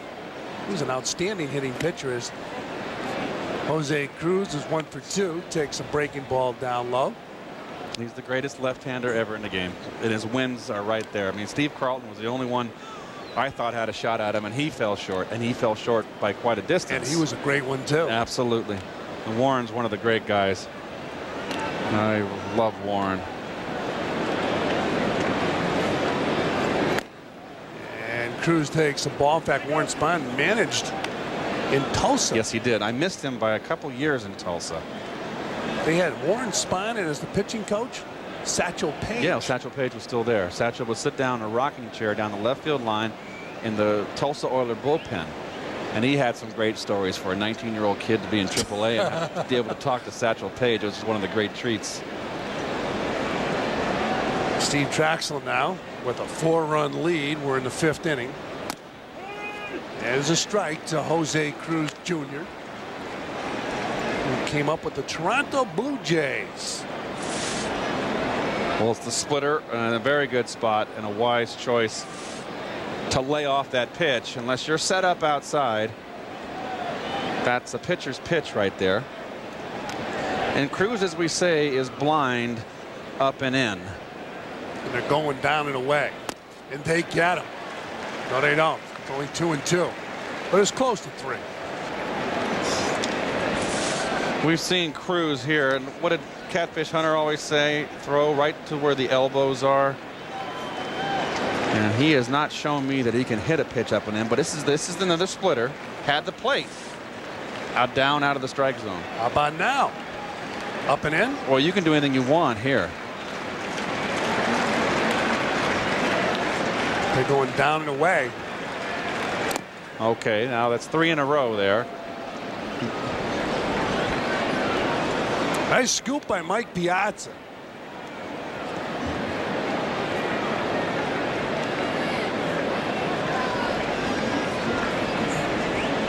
Okay, so we're talking about him being blind. Wait till he gets set. He's off the plate. You can see he's off the plate. Open stance. Let's wait till he gets his hand set. Right in there, but in the strike zone. And let's see where Mike's going to set up.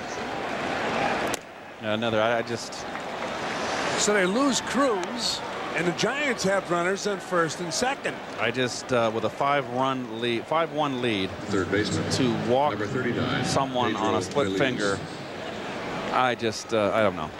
I don't know. Folks, that's what he used to do when the catchers were catching and he was at first base. He'd shake his head. For those guys at other positions. Well, Feliz is a .224 hitter coming into the game, so he's not exactly tearing the cover off of the ball, but I don't like getting runners on base. He's got 12 home runs. One mistake, one swing of the bat, you've got a 5-4 ball game. Changes everything. Agree. Changes everything. Sometimes I think pitchers and catchers more so today than ever. But they give too much credit to the hitter. Too much thinking out there, and I think wrong thinking. And now you understand, you don't know who they prefer to pitch to, who they're more comfortable. Maybe Steve feels that he can eat up Feliz, and has in the past. Feliz is 0 for 2 tonight. Fouls it back, so the count evens up at 1 apiece. 1 ball and 1 strike. Nice crowd on hand for the second game of this three-game series as you look at Santiago and Cruz on the bases. Once Trachsel gets something going, Feliz will also. Piazza flashing the signs. First night back from rehabbing and AAA ball. I don't know if you saw the open tonight. He put a stretch on everybody down there in AAA as Feliz fouls it off. He put a stretch on over at first base in Norfolk, and I'll guarantee you there were some people flinching with the stretch. Did you see it? I saw the stretch, and you know something too? I would go right to Mike and tell him, don't do that, because you are not stretching to your maximum capabilities by stretching. By doing the splits, you cannot. You're losing a good foot to 2 feet on your stretch by doing the splits. It doesn't. There's no reason to do it. Big pitch here from Trachsel. Misses. Piazza try to frame it. It's just interesting that Steve gets ahead with the fastballs, 1 and 2, and then he wants to kind of, he's like Rick Rhoden a lot, and Rick Rhoden was, we used to call him 3-2 Rick Rhoden. He would get you 0 and 2, and you know the count would go to, somehow would get to 3 and 2. All right. And very similar pitchers. We're going to go inside the glove. We hope that you can tell exactly what he's going to throw. Hopped it up. Playable. Phillips at first. In foul territory, makes the grab. So Trachsel gets Felice. Giants strand 2. We go to the bottom of the 5th, and the Giants have a 4-run lead. On August 15th, a rock and roll princess You're gonna get me a record deal. meets the real world. Not exactly. She's getting a new job. Hi, you're my new nanny. The agency must really be getting desperate. A new love. This one's for you. He's a rock and roll god. And one chance I really have to stand on my own 2 feet. to make it on her own. Are you insane? Uptown Girls. I quit! Swinging door. Rated PG-13. Starts Friday, August 15th.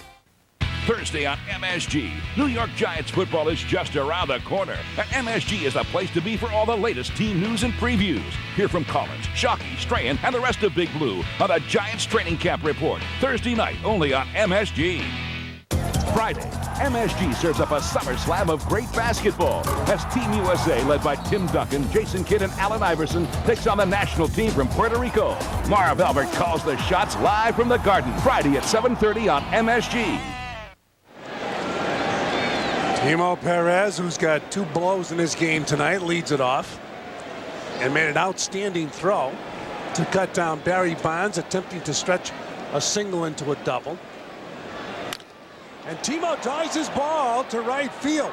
Cruz is there, and he makes the grab, 1 down. Now let's take a look at our Jeep game summary. The third baseman. Well, the game summary is all Mr. Piazza. Mike Piazza in his return as a Met, a 2-run home run, an RBI single, 7 behind Carlton Fisk for the all-time home run leader, tie to tie, 8 to get ahead of him.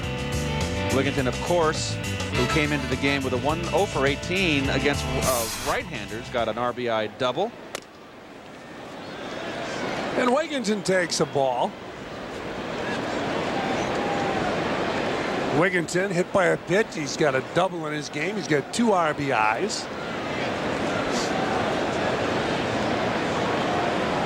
Chad Zerbe on relief tonight of Jerome Williams. 2 balls and no strikes on Wigginton.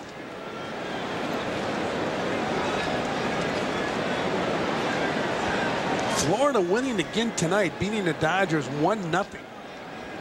They're going to take the wild card. They're going to win the wild card. And a reminder to keep cool as the season heats up. Sport your summer threads. Get your MLB authentic caps, jersey, shirts, and more at Mets.com. The Mets.com shop for all things baseball. Speaking of baseball, Ty Wigginton walks.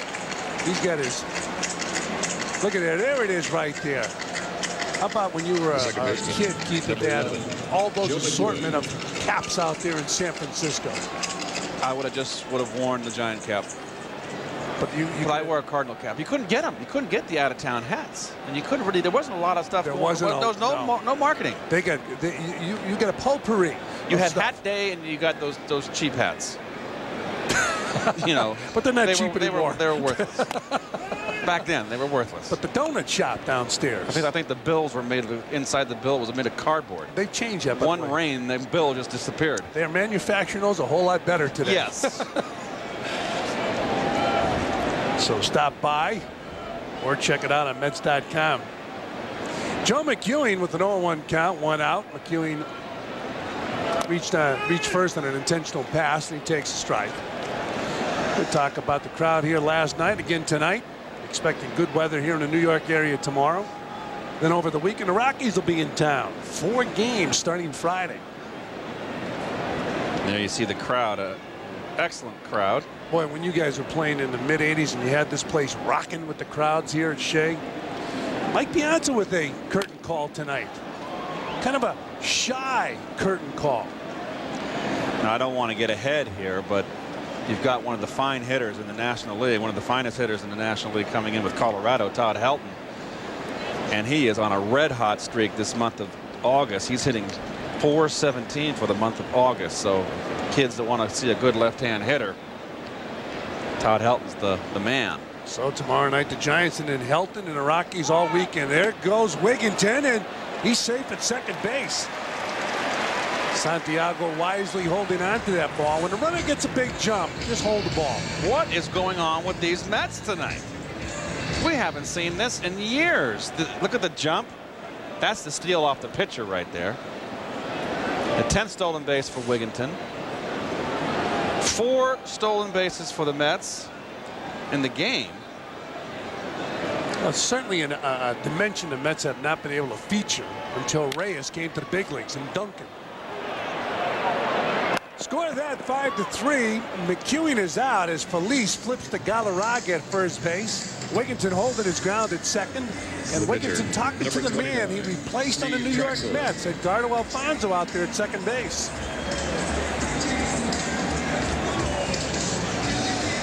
Steve Trachsel will be the batter.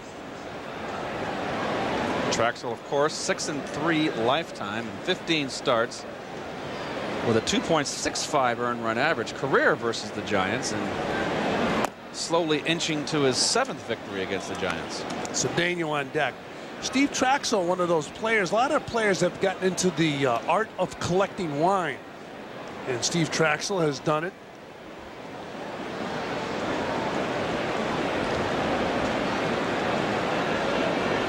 Zerbe's pitch is up high, 2-0. Steve Trachsel likes to talk to Tom Seaver about collecting wine. Steve is a wine connoisseur. Yes, and Tom is out there growing grapes. He'll be on tomorrow night in WB. Wigginton with the leadoff second base. 2 balls and 1 strike. Of course, the San Francisco area will really, the Valley is the big place out there in Northern California for those wine growers. Napa Valley. Count now 2 balls and 2 strikes on Trachsel.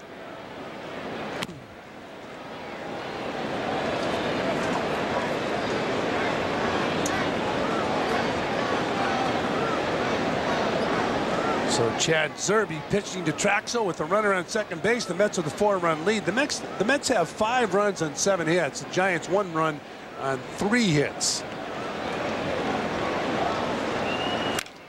And Trachsel drives the ball right field. They're playing shallow, and this baby falls in. How about that? In comes Wigginton. Trachsel into second base with a stand-up double. And the Mets now have a 5-run lead.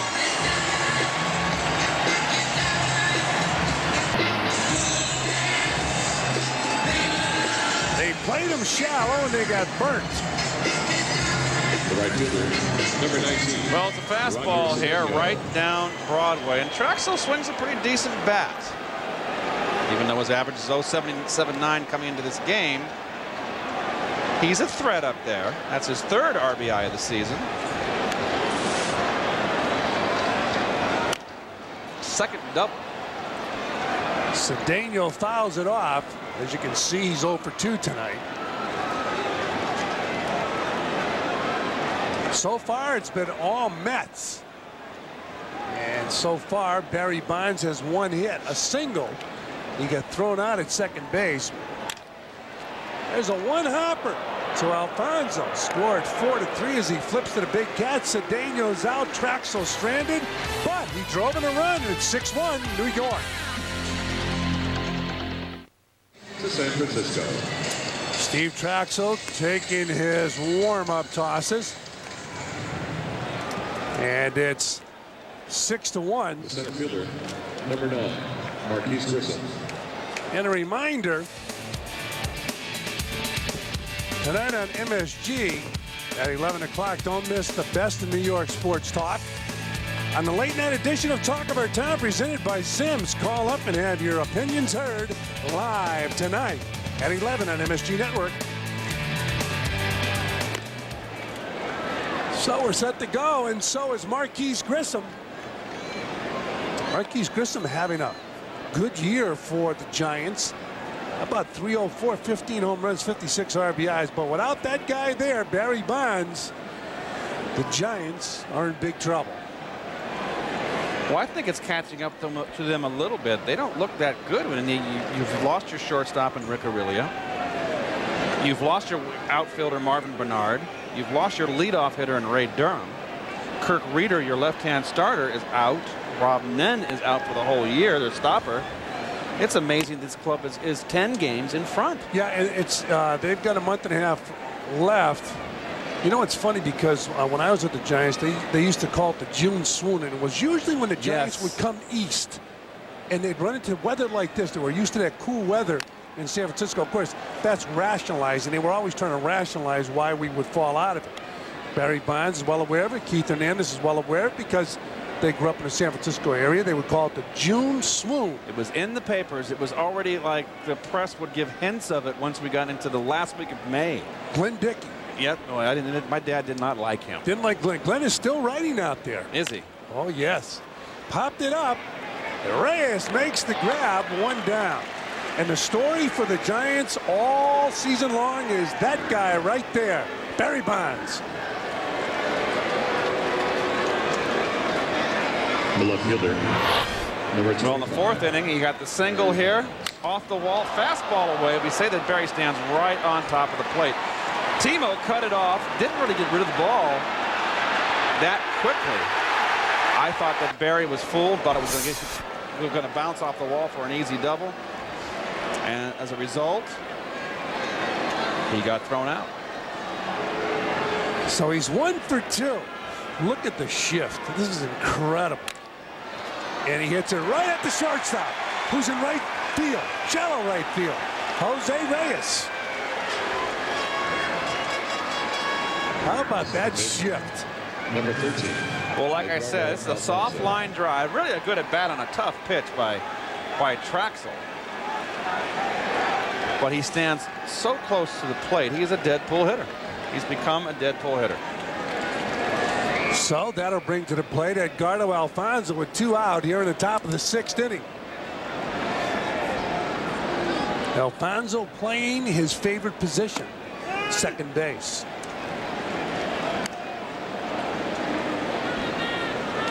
Because of the injuries Keith mentioned a few moments ago, the Giants have moved Alfonzo back to second. I think also Felipe Alou would like to see him catch on fire with that bat, and he had his biggest year at second base with the Mets.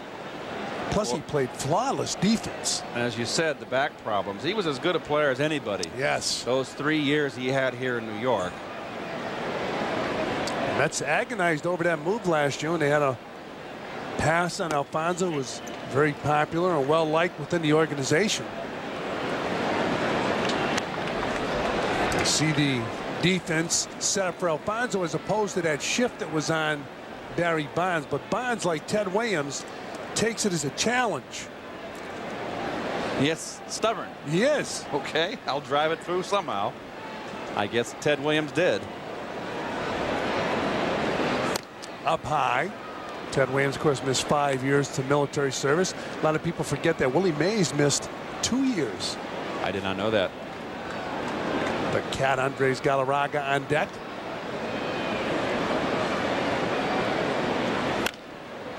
Fouled off. So Fonzie will do it again at 3-2. Yeah, Willie Mays missed a couple years to the service when he was with the New York Giants. They played in Coogan's Bluff. Willie speaks fondly of living in Harlem in those years. Alfonso hits a high fly ball to right field. Should be an easy play for Cedeno, and it is. That'll do it for Alfonso and the Giants. But stay with us. That guy is going to have a bat in his hand when we come back. Baseball is for kids. That's why J.P. Morgan Chase is giving 175,000 Mets tickets to kids throughout the 2003 baseball season. J.P. Morgan Chase and the Mets believe in giving back to the communities that have supported them throughout the years. The New York Mets and J.P. Morgan Chase have teamed up to send over 875,000 children in the New York tri-state area to games at Shea Stadium. Thanks to J.P. Morgan Chase, baseball really is for kids. Jose Reyes batting .298 is the batter. He extended his hitting streak to 13 games tonight. And he did it with that bunt single. Foul back and out of play. And here's the bunt single in the third inning. He's been bunting down the first base line at the ballpark early today with Gary Pettis working on his bunting. It's paid off. He does that wonderfully down the first base line. He was working on bunting down the third base line, Gary Pettis, at 3 o'clock this afternoon. I've seen this a number of times, and that's something you rarely see as hitters out, everyday players working on their bunting. And by the way, the 13-game hitting streak has been kept alive. His first hit in 3 of the 13 games has been a bunt base hit. Oh, good pitch. Oh, that's nasty. Good fastball from Chad Zerbe to get Jose Reyes. Well, he got set up inside here, and he knew it. Mike Piazza. And by the way, reminders, time for the Coors Light Silver Bowl at 6. Frank Miller from Morristown, New Jersey is today's lucky fan. That means if the Mets hit a home run this inning, Frank wins dinner for 2 at Sly Fox Inn. To enter, send a postcard with the name, address, date, time, phone number, and date of birth to that address. Piazza hits the old Baltimore chop, and it's a base hit. An infield hit for Piazza. He's got 3 blows in tonight's game. Well, he's thrown out if he makes the play here, Feliz, but Piazza always runs hard to first base, always busts it down the line. And you can see there, he's busting, looks fine. And that forced the third baseman to rush the throw, and therefore, instead of a 2 for 4, they're giving him an error. Score an error. Well, well, well. We have got some very, very interesting scorekeeping this year. That's a home book hit. Yeah, that's a home book hit is right. And I'm critical. Joe Donnelly, Bill Shannon. There's Joe. Smile. Oh, Joe, come on. And yeah, here's Joe. Oh, that's not Joe. Nope, that's not Joe. You got Joe Donnelly and Bill Shannon, 2 articulate baseball people who just made a mistake. They're great guys. Here's the 0-1 pitch to Cliff Floyd. Show them again. Where are they? Joe and Bill. They're going to have a discussion up there. It's 0-2 on Cliff Floyd. There they are. There they are. There's Bill Shannon. Joe Donnelly. Look at Joe saying, I think I was right. As Keith just cried, you always wanted to cross off official scores. There's a base hit into center field. So now the Mets have runners on first and second with 1 out here in the 6th inning. Did you ever get into an argument with an official score? No. Really? No. Wow, never questioned. I've been angry at them, but it doesn't pay. Nah, it doesn't. I've seen Red Foley was a tough official scorer, and he'd come in the clubhouse and I go, Red, God darn, cut us some slack at home. And we laugh about it today. It doesn't do you any good. No. And I've seen a lot of gestures from the diamond to this 4th level up here where the official scorer sits. Some not good gestures. Jason Phillips has had some good gestures and some positive hitting, batting .326 now with 8 home runs and 41 RBIs. The runners on the bases, Piazza and Floyd.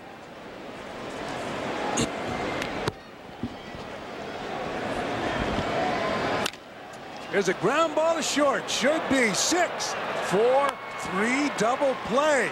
And that will do it for the Mets and Keith Hernandez. It's always a pleasure, Keith, as we look at Mike Piazza. Was it a hit? We think so. The Mets are ready to rock Friday night. Reyes got it. As Jose Reyes and New York take the field to battle Todd Helton and the Rockies. The Mets host Colorado Friday night at 7 on Fox Sports Net. Well, the Scott Brad telecast is presented by authority of Sterling Mets and may not be reproduced or retransmitted in any form, and accounts and description of this game may not be disseminated without the express written consent of Sterling Mets. And And a reminder, get your 2003 official summer merchandise catalog like Samantha Webb had there in the stands with all her friends celebrating a birthday. They picked up their orange BP jersey, Hawaiian Mets shirts, caps, visors, and more.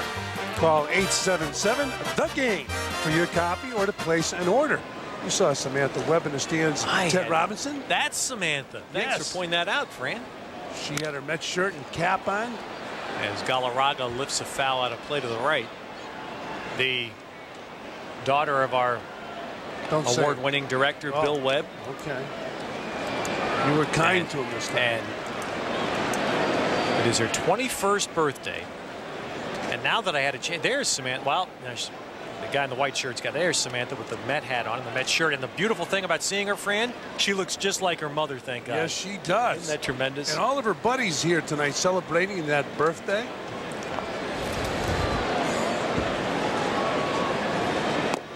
One and one now to Galarraga.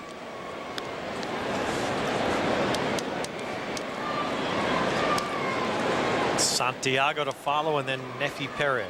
Galarraga 395 career homers, so he has a chance at a milestone this year. Oh, nice snag by Trachsel. You gotta be ready when the ball's hit back, and he was ready.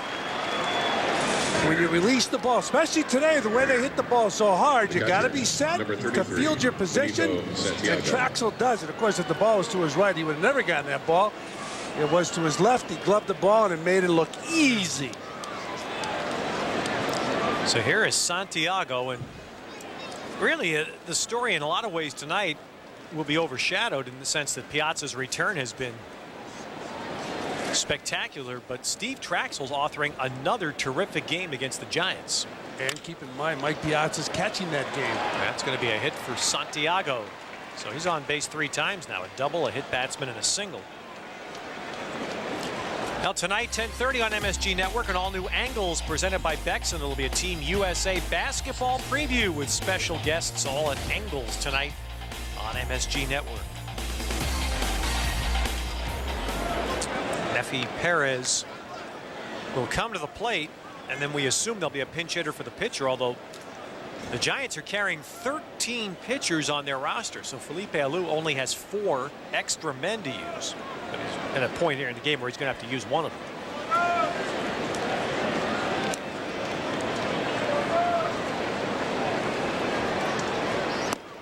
And a ball to Nefi Perez, who has been intentionally walked and flied to center. Certain pitchers and certain teams just have a history, whether it is good or bad. For example, the Mets have always pounded Brad Penny. I know. Good young right-hander of the Marlins. And they have him psyched out. McKeon wasn't happy about it. Holding the ground a second. McEwing's going to get one here. Reyes back, but no chance to double up Perez. Ball stays in play. And Perez will be at first base. Both of them are out. Both of them are out. We call them out. All right, double play on the slide at second. Let's see this. Out of the base. That's a good call. Good call. Out of the baseline. You know, Fran, how many times last week on the road did we see this not get called? That's right. And they call it here on Santiago. Double play. You got to be able to touch the base with your hand or foot. Good call. Inning-ending double play. Now let's take a look at this automatic inning-ending double play. It's called by second base ump Tony Randazzo. This is a funny situation right here now. This is a serious part. You see Santiago going out of his way and off the base to get Jose Reyes, who's way off second base. So he's called out for interference. Now, Felipe Alou goes running out, and the reason he's talking to the umpires and they have their hats off, they played God Bless America. When he got out there to argue, the music started. They had to take their hats off, and Felipe Alou is caught out there arguing with the umpires. That is great. That's a great shot. You say he wasn't arguing too strenuously. All right, we're going to the bottom of the 7th, but first, last night, Matty Loughlin talked with 8-day-old Jason Phillips Jr. He's going the other way here, Matty. That's right, Teddy. We're going to the other end of the spectrum indeed. John Esposito's here tonight on Italian night, of course. He's 100 years old. He'll be 101 on January 28th. And Mr. Esposito, you seem to be having the time of your life. Oh, boy, I'm happy to be here tonight. I'm sure you are, and I know you're a big baseball fan. Yes. Have you enjoyed what you've seen from Mike Piazza? Oh, well, He's a tough player, boy. Beautiful. He is a beautiful player. Who are some of the great players you've seen during the course of your lifetime? I've seen Babe Ruth. I've seen Yogi Berra. I've seen a lot of big shots. And who's the best you've ever seen? I think Babe Ruth. Well, I think a lot would concur. Of course, some people today would say it's Barry Bonds, but nonetheless, you're kind of just choosing between A and B. It's not that bad of a choice. God bless you for saying that. Well, you know what? We wish you congratulations. Happy birthday in January. We know you're going to make it, and enjoy the rest of your night here at Shea Stadium. And I'm really, thank you very, very much. I appreciate you being with me. Well, listen, it is my pleasure indeed. John Esposito from North Bergen, New Jersey. Spry as can be at 100.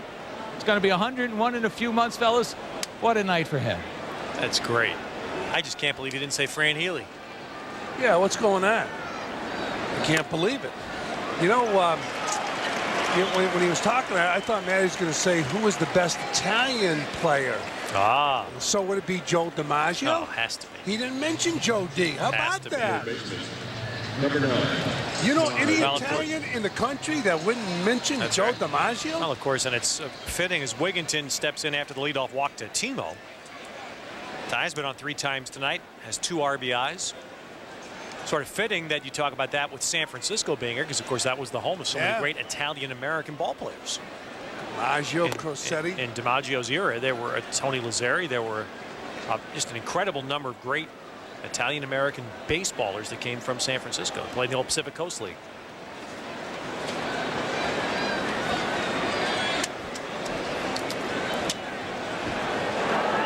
So the Mets have been a running team tonight, Ted. Wow. How about that Panasonic Fast Facts, huh? All 4 by Cedeno. Yeah, I'll tell you, when he stole 66, first half of that season, I thought he was going to steal 100. I mean, he just ran at will, and nobody could throw him out. And then he stopped. He lost his confidence. Well, Timo's got 2 steals tonight, but those were both with the rookie starter Jerome Williams on the mound.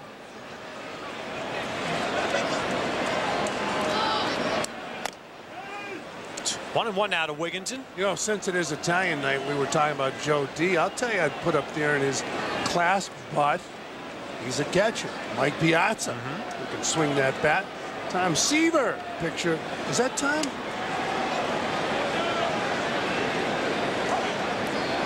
Black and white's got to be. Yeah, you know what, it didn't I don't think it was. I don't think it was. It almost looked like somebody was throwing a screwball.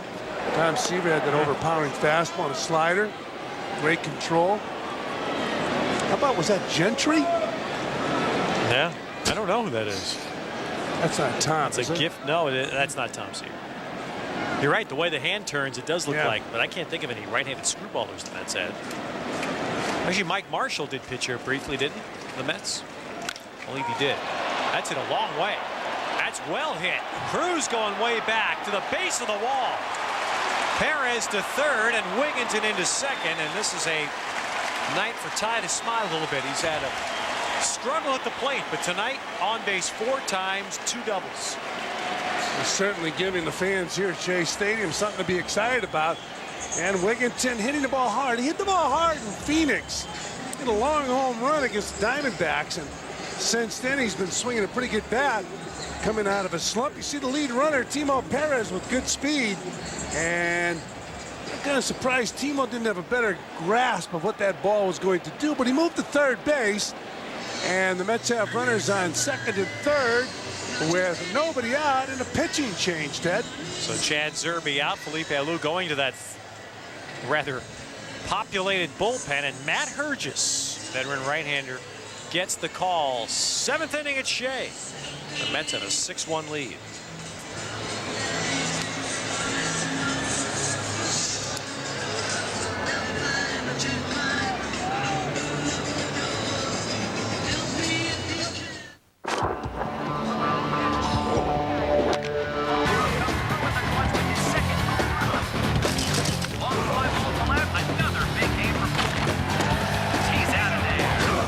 I've made a lot of news on the baseball diamond, but if you want to find out about this diamond, you gotta go talk to your doctor. Ready to try Viagra for the first time? See your doctor and find out if a free sample's right for you. My doctor says it's right for me. That's why I stay with it. For more information, go to Viagra.com.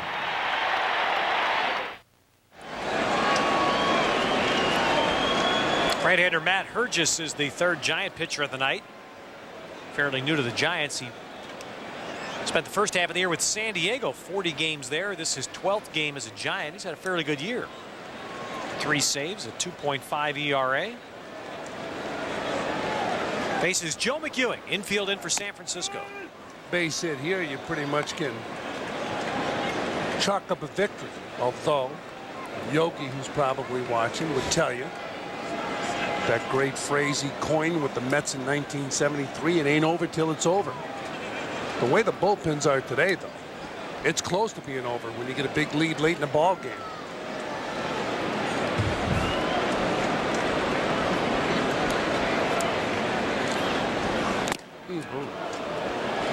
Fastball there, ran that in on Joe.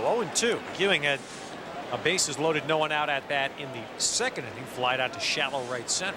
Ever since Joe McEwing has brought that leg down quicker, he's become more proficient swinging the bat. When you become more proficient swinging the bat, you see more playing time. It's amazing how your glove has nothing to do with your playing time, although everybody says it's so important. Tap foul. Hey, It's funny, I was talking to Matt Galani about that very point before the game tonight, Fran. Mets third base coach and infield coach. And Matty said he's been harping on this and has finally gotten it. Boy, look at that hat. Not that hat, the other guy's hat. But anyway, Matty, look at that hat. Man, can I get 2 of those? Wow. You can. You know how? Mets.com. No idea Bill Webb's friends wore hats like that. Well, Bill Webb wears a hat like that. Down the truck. 0-2 now to McEwing.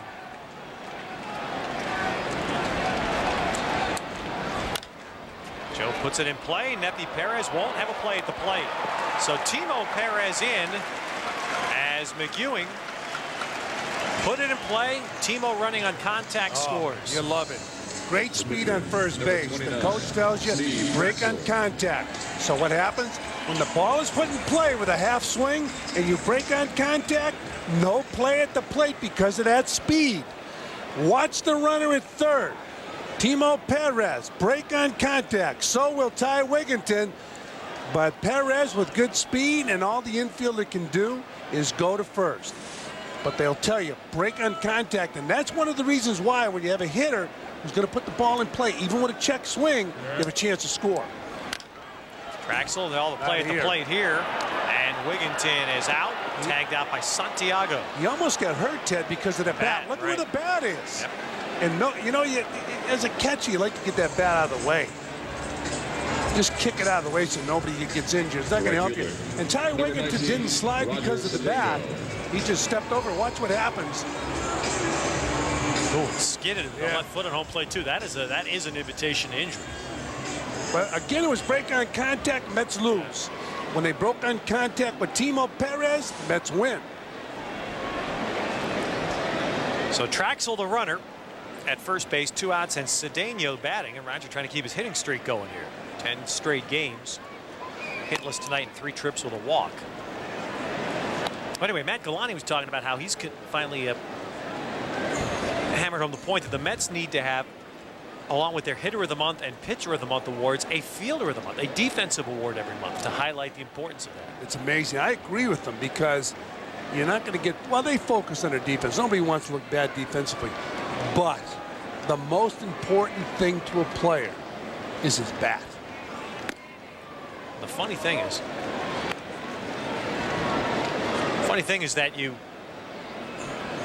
know, as you look at a kid in the minor leagues, kids climb the ladder in the minor leagues because they hit, right? Absolutely. You don't hear of guys with 180 batting averages and good gloves being promoted. Absolutely. Right? But once you get here, you've got to be able to play the field. You got to be able to play the field. That was Matty's point. Once you're here, you've got to have a position. Yeah, but the problem is if you have a real good glove in the big leagues and you don't hit, when the team loses, you come out of the lineup. I agree. If the team loses enough, you go back to the minor leagues, they replace you. But in this league, I mean, you don't have a place to hide it. You have a place in the American League to hide a guy. You don't have it here. So that's his point. You got to have a place like Wigginton this year had to have a place to play.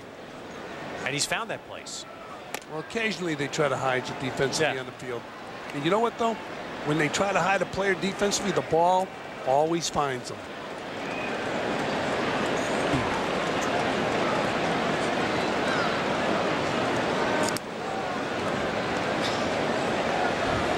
So 3-1 now to Cedeno. Good, should have a good pitch here. Oh, ran away from it. 3-2. Showed you that fact that Roger stole 4 bases in a game in early 1999.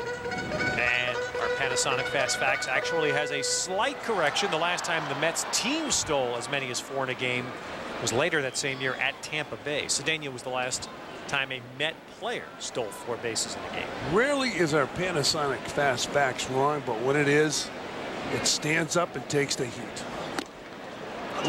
Burgess just misses. And Cedeno's on for the walk for the second time. But you can't beat that Panasonic Fast Facts every night. And they do say they get it right half the time. No, they get it right all the time, except for tonight where we pointed it out. And, you know, we look, come on. You got to give all the credit to the good folks at Elias Sports Bureau. They're the ones who do all of this research for us. And so let's blame them. A lot of folks, you watch TV and you hear a lot of people sound smart and they don't credit Elias. Oh, you got to credit Elias. Absolutely. Exactly right. It comes from them. They do a great job. They do a terrific job. Without them, Reyes, 2-out base hit. Unbelievable. Won't score a runner. Trachsel's the man. I mean, just 2-out hits for Reyes have become habit. And listen to this. Oh, boy. Piazza batting with the bases loaded.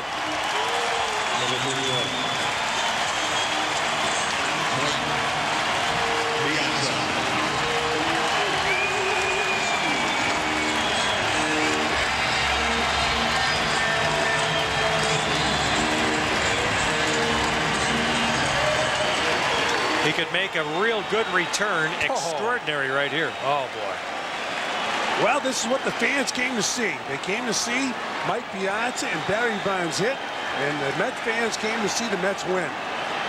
And Piazza has 2 hits tonight, 3 RBIs. Has not hit well against Herges. 2 for 9 lifetime. That's a home run swing right there from Mike Piazza. Look at what the career bases loaded. And on Italian night here in New York at Shea Stadium, he hit a home run. He fouled that pitch back. It's 0-1 on Mike Piazza. He has a home run, a 2-run home run in his ball game.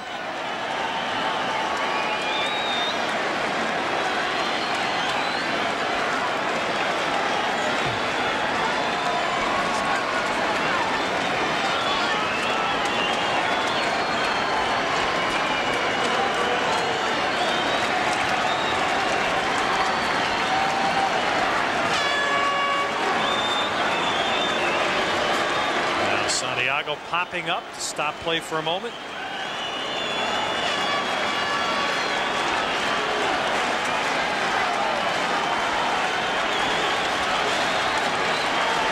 See how Herges works Mike Piazza here. So 2 fastballs. Piazza not happy. He doesn't blame. That pitch has not been a strike tonight.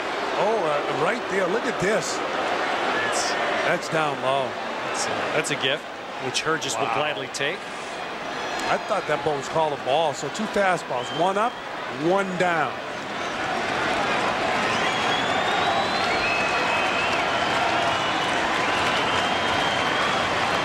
So Piazza now in a 2-strike hole. This is when catchers and pitchers start making mistakes. That 0-2 pitch. Ball hung up out there. You know, you have so much room and different options what you can do in an 0-2 situation. Sometimes you think yourself into a jam. Look at this ball. It was up and Piazza missed and fouled it back. You see Santiago, we talked about last night, a lot of action behind the plate. Pitchers like you to be quiet because with too much action behind the plate, it becomes disconcerting to the home plate umpire.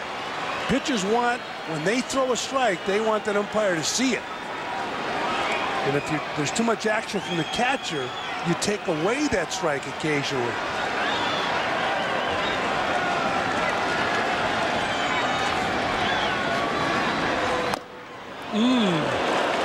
Held up in time. Boy, nasty pitch.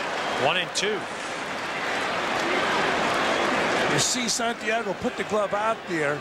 He wanted the ball off the plate, and then he brought the glove back onto the corner of the plate. So again, they still have all those options.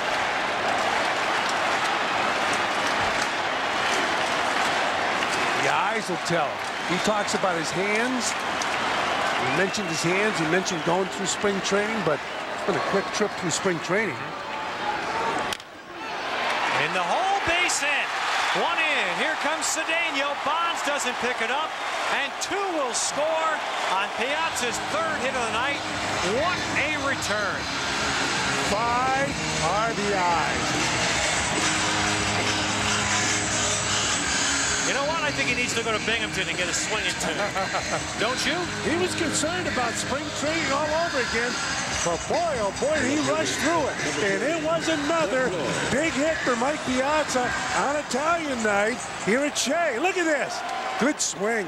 He talks about this, his hands. He said, you got to believe in your hands. And tonight, once again, his hands helped him as he gets the head of the bat through the hitting zone. They're going to run for Piazza here, and it's going to get some hand if that's the They're going to run for him. Listen to this ovation.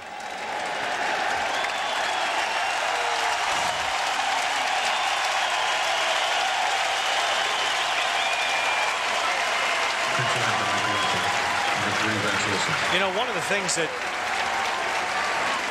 doesn't always happen in the media, both written and electronic, is listening to the fans, and for all the cries about what should be done with Mike Piazza. About 35,000 people here tonight cast their vote. Absolutely. I mean, the kind of reception and reaction that you've not heard here at any other time this year. Well, the Mets have one of the biggest superstars in the game. And you know, it's funny because the demands on him are pretty strong. And he usually will react in a favorable manner to the media. He will meet with the media. He will do interviews before the game. He'll do interviews after the game. Which he did tonight. A long mass interview in the clubhouse before batting practice. Floyd takes the ball 1-1. Vance Wilson, the runner for him at first. And I say, you know, a lot of times it's a particular person's point of view that gets heard or spread. It's a caller to a radio station. And sometimes you got to listen to what you hear at the ballpark. Absolutely. And that's what we've heard tonight. And the people saying, we're glad you're back, Piazza. The same thing that Barry Bonds gets all the time. And you know, Ted, that was an interesting shot. Barry Bonds, who it really is not accessible, and Mike Piazza, who is accessible. And Mike might be as quiet as Barry Bonds is. But Barry has decided to pick his spots. Yeah, I was going to say, Barry Bonds is just far more selective. He is accessible, but he's far more selective about it. And both of those guys are excellent interviews. Right. That's Bonds is spectacular when he wants to be. Mike he just doesn't want to be as often as the media would like him to. And Mike has shown time and again he's an excellent interview. Look at that. Wow, man, somebody went flying in the giant dugout there. Woo. JT Snow did a header off the top step there with that screaming liner coming right at him. That's a 6-time Gold Glover. Come on, JT. And he dove out of the way. Woo. You know what he knew? The ball hurts. That was a bullet right toward JT Snow in that dugout. Thank goodness the Matt Keogh screens are up now as a mandatory in all the dugouts. Matt Keogh, a pitcher with those Oakland A's. Got hit by a line drive in a spring training game. Scottsdale, Arizona. Which is the reason why all the major league stadiums now have protective screens up in front of the dugout.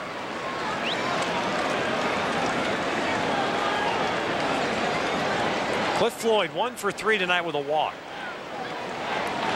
3 runs here in the 7th. The Mets with a 9-1 lead.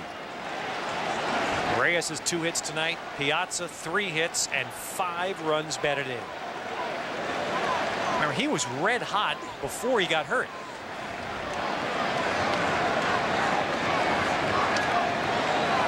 Of course, there was a reason for that. He'd been in Denver. Floyd pulls this one to right. Cruz got a good break on that ball and runs it down. And that puts an end to the inning. Well, once again, Mike Piazza makes the sounds of Shea on this summer night very sweet for Met fans.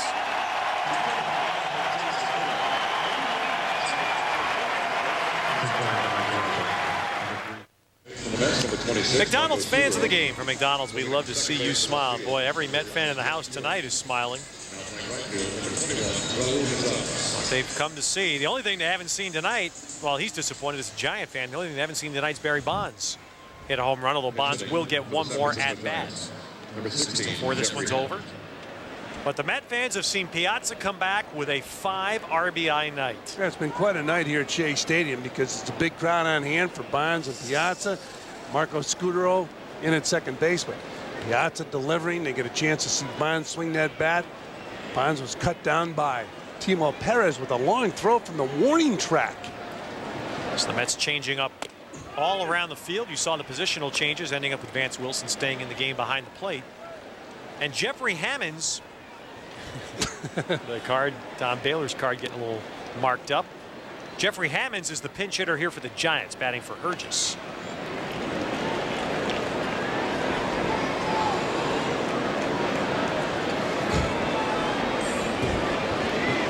Hammonds appeared last night as a pinch hitter, struck out. He's 3 for 14 since being called up by San Francisco.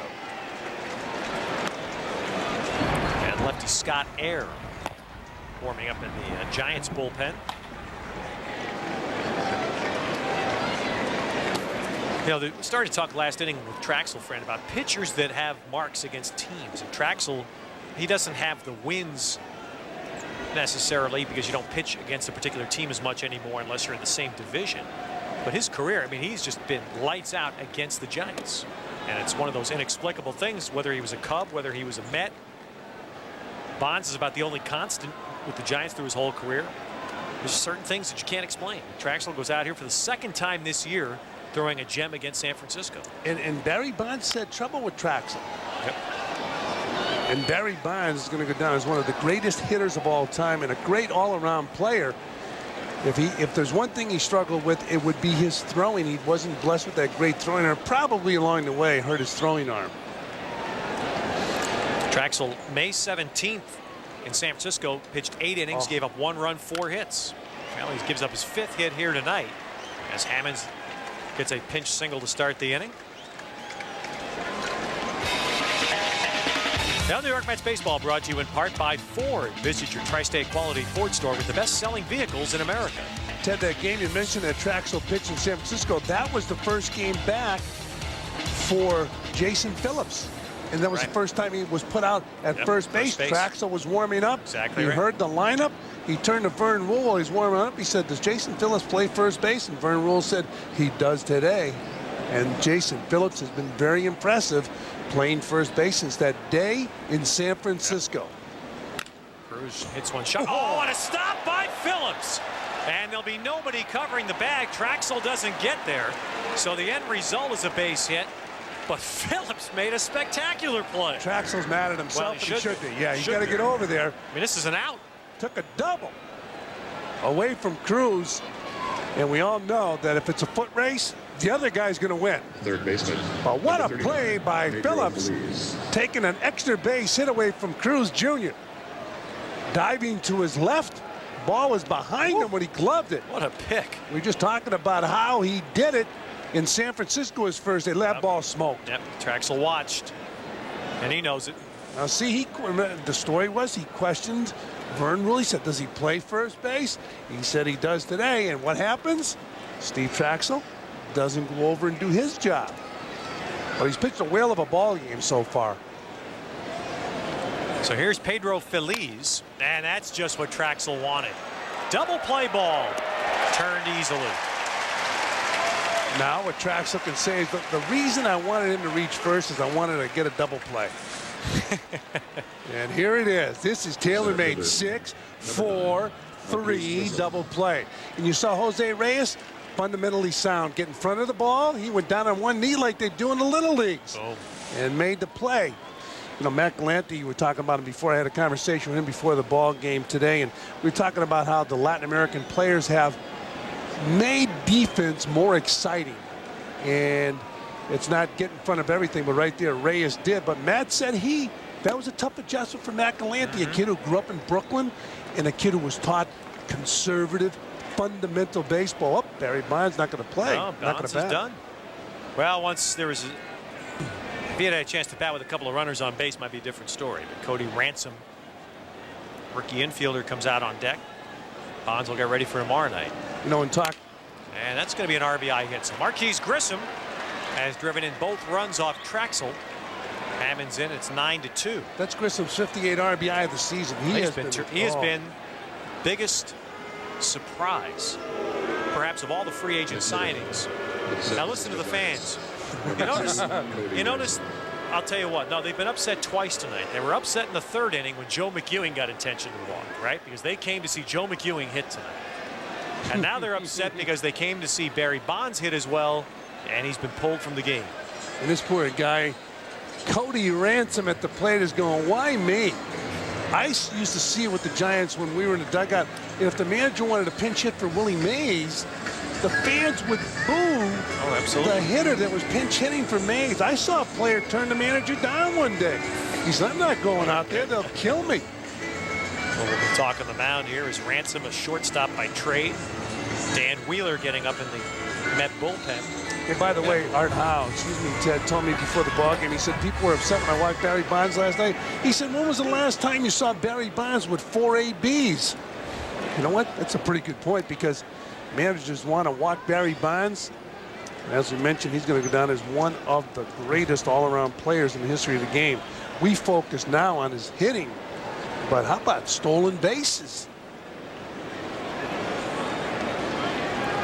From days past, but he does have 500. That's a lot. I mean, from days past. Right. I'm just saying it's no longer part of his game. But funny thing was, at one point, Bonds used to talk privately about that was his goal. His goal was to get his 500 and 500, and he was going to retire. Well, now he's at 650 home runs. The stolen bases don't matter too much anymore. Bobby, his dad, who I played with and played against, told me that he told Barry, he said, you're the third fastest in the family. He said, you couldn't beat me, and you couldn't beat your aunt, who was Bobby's sister, who was a sprinter. I guess he just wanted to pick on Barry. Yeah. And then Bobby Bonds could fly. 100th pitch of the night coming up for Trachsel. And of course, Barry Bonds plays these days with a very heavy heart. With those incredible accomplishments, but as he plays, his father Bobby is very ill, fighting multiple occurrences of cancer. Gonna wish Bobby Bonds just had open heart surgery recently, and it is Barry Bonds has been a little more subdued lately because of the serious fight his dad is going through. And Bobby Bonds very proud of Barry's numbers right there. Doesn't want to wish the best to Bobby Bonds, who was an outstanding player and made his name in San Francisco just like Barry. Inside to Ransom, 2-2. First time I saw Bobby Bonds, said he hit a fastball that was eye level in the minor leagues, and those guys are throwing bullets. He hit that thing over the center field fence in Waterbury, Connecticut, which was the AA affiliate for the San Francisco Giants. I'll never forget it. I didn't think anybody could hit this guy's fastball. He hit it eye high. That's fouled by Ransom, right off his front foot. Foul ball. So we'll have a reload here at 2-2. Well, the Dodgers just got a run in the 9th inning to tie up Florida in a game that is important. The Dodgers hoping to stay in the wild card chase. Marlins leading it starting play tonight, and they're 1-1 now in the 9th inning. The Phillies won tonight. They beat Ben Sheets in Milwaukee. The Cardinals lost. And a big comeback that I just noticed on the board that San Francisco, I guarantee you, was noticed. Arizona was down in the 8th inning, 1-0, and came back to beat Cincinnati 3-1. Giants are concerned with their upcoming schedule. Yeah. And they were talking about starting here in New York. Right. They don't mount a miraculous comeback here. The Arizonas will pull within 9. That doesn't sound like you'd be nervous, but the Giants worried about the fragility of their team. Jason Schmidt, their ace starter, skipped his last turn and just got pushed back another day. Not going to start until at least Saturday in Montreal. When you get the single digits, you're starting to feel a little bit better, as Arizona would be. And Trachsel right here wanted the call. Well, he's got to throw this one in there. Yeah, this kid's a rookie, and let him whack it, right? That's right. Sounds easy, but I know. Trachsel is easy to say up here. Trachsel was probably keyed up about Bonds. He's had some success. Look at this. Kid whacked it up the middle. He got himself a hit. Grissom will go to third. So a pinch hit single by Cody Ransom keeps the inning going for Edgardo Alfonso. I asked Art Howe about the complete game, how it's going the way of the dinosaur. He said, not as far as I'm concerned. He said, I don't mind the guy going out there pitching 9 innings. Ransom right here hitting the ball right up the middle. He said, take that, you guys who booed me. Well, that's it. Art Howe just got the signal from the bullpen that Dan Wheeler is ready. So that'll do it for Trachsel. Pitched a whale of a ball game. He certainly did. And he'll deserve a terrific hand as he leaves. And Trachsel should be in line to win his 11th game of the year, which would match his total for last season. And there's 6 weeks to go in this season. In a year where a lot of things and a lot of decisions didn't go right for the Mets, this is one that has gone right.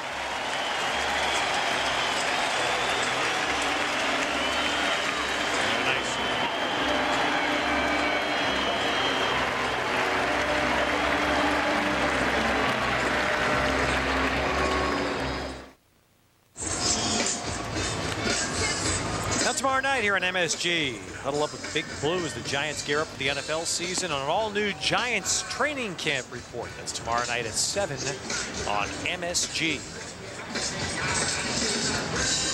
Dan Wheeler takes over with 2 outs in the 8th inning. Number 13, Edgardo Alfonso. And Steve Trachsel. You see Wheeler's numbers. Trachsel in line here to match what he did the first 2 years as a Met, 11 wins. And Steve's career best season, he had 15 wins in 1998 with the Cubs. He got a shot to do that this year. Throwing the ball again very well tonight. Wanted to get himself a complete game, but he had to give way to Wheeler here with 2 outs in the 8th. So Alfonso trying to do something good in what was his home park for 8 years. Fonzie's 0 for 3 tonight, 1 for 6 in the series.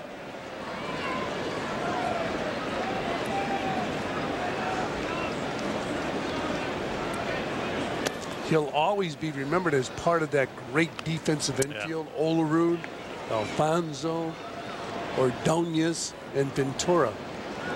One of the best defensive infields of all time. The Mariners of this year are threatening to break that record.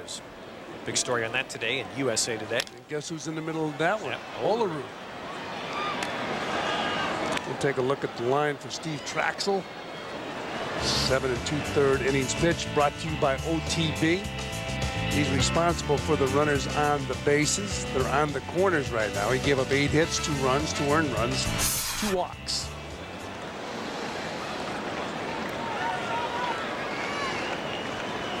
Got him. Boy, Wheeler with that good breaking ball. When he's had success, that's what he's had, that good sharp curve. Strikes out Alfonso. So the Giants get 4 hits in the inning, but just 1 run. Trachsel's in line for that win.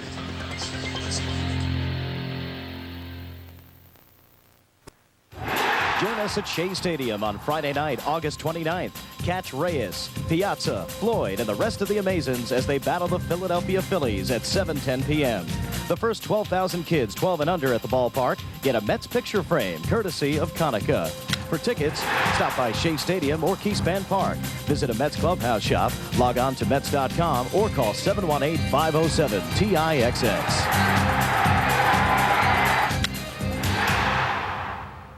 MSG is the home for Giants football coverage from summer workouts straight through to January, with exclusive shows like the Giants Training Camp Report, the season preview special coming in August, and throughout the season, Giants Online. For the latest insights and highlights, turn to MSG.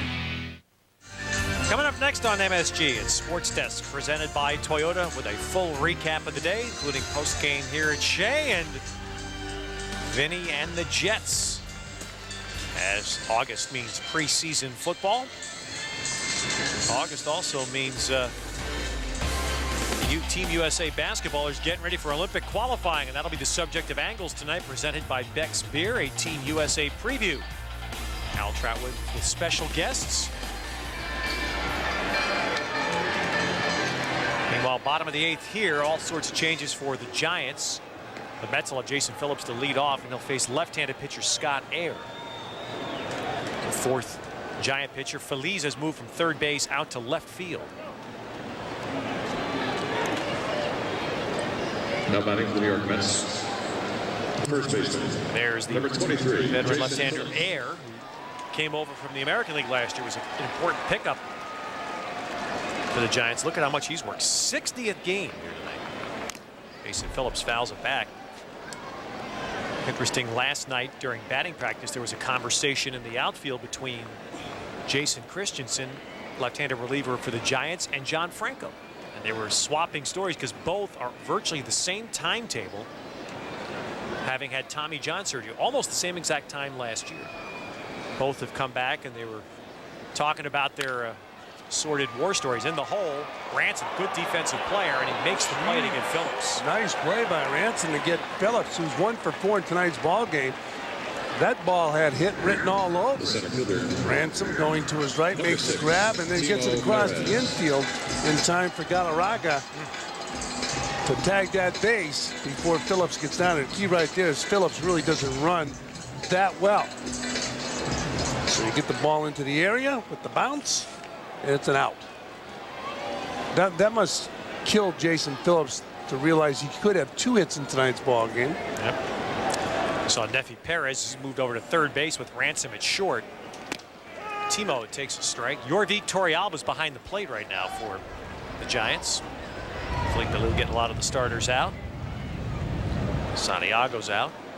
Feliz is in left, and Jeffrey Hammonds is in center.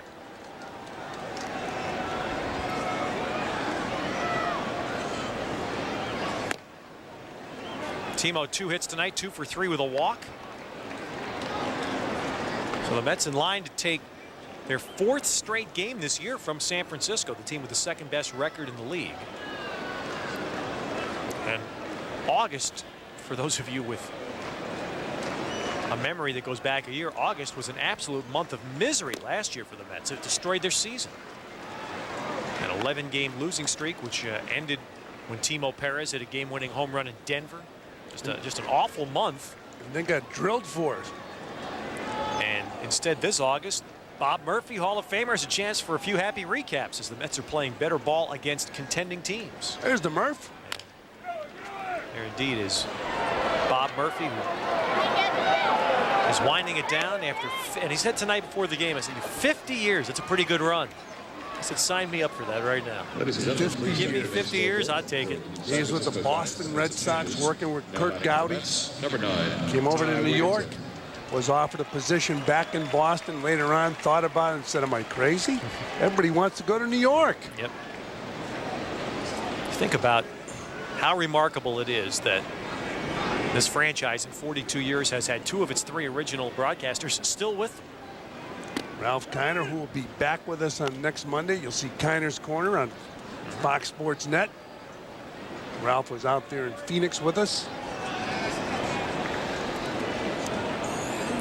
Good night for Ty Wigginton. 2 doubles, a walk, and a hit batsman. And it's quickly 0-2. Ty coming out of that slump and hitting the ball hard, and seems to be driving the ball to right center field. If you remember his home run in Phoenix. But boy, Franny, early in the year when he swung the bat very well, that was a key for him. Terrific stroke the other way, good power. He hit a ball 9 miles in Phoenix on Sunday. Even he was surprised when it went over the wall. Joe McEwing will get an at-bat if Wigginton gets aboard here.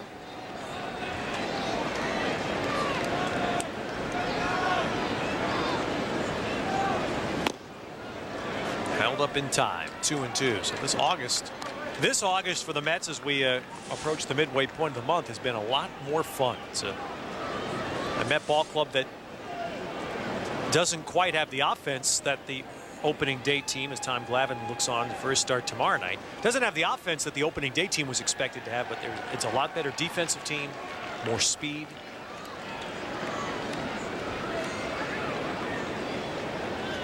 And a couple of actually 3 rookies right now in the lineup who've proven they can play. Wigginton, Phillips, and Reyes. Well, that's so important for the Mets because they decided, as you know, Ted, a couple months ago, you know what, we're going to go young, we're going to go more athletic, and they did it. They brought up Reyes, who initially struggled with the bat. There were a lot of people saying, you know what, might be overmatched. He proved he wasn't. Wigginton, pleasant surprise. They had enough safety nets around Wigginton going into spring training, didn't they? He proved that he can play in the big leagues. And of course, these things are subject for review all the time. Sure. I mean, these are kids that, but the point is they've proven they've got a chance. That's just foul. I mean, plus, even if Wigginton, Reyes, and Phillips are guys you know now that you can count on them next year. Now, you don't know how well they're going to play, but they're not question marks. Plus, guys with 5 years in the big leagues are always subject to review. Sure, but I'm just saying, you know, as opposed to spring training this year, when you said we have no idea if Ty Wigginton could play every day. You have no idea Jason Phillips could play. And it's best to get these kids up. You know, when you make the decision, get them up early enough where you get a body of work rather than just 6 games in September. Full count now to Wigginton. And the body of work has been solid for Wigginton, Reyes, and just Phillips, who just hammers the baseball. Phillips has been extremely impressive swinging the bat. And, you know, talking to Aaron Holly the other day about it, they feel that if he got behind the plate that he could keep his numbers up because he did it in the minor leagues. Big question. That's the big question. So Jason Phillips has been very. Look at this. That's a good. Tell you, this game tonight, I think, Fran, has been start to finish the best at-bats that we've seen for Wigginton in a while. Yeah, Wigginton looks good, and as you mentioned, Matt Galanti said, you've really improved with the glove, but don't forget the bat. Look at this. Head down, hips open, great balance. Hits the ball right up the middle. Watch this. Around, great balance. Arms extended, head down, good swing. He's swinging the bat with a lot more confidence. McEwing takes a ball.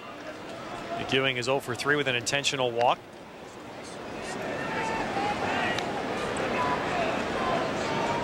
Well, the good news, they got the power back on in Montreal. That's encouraging.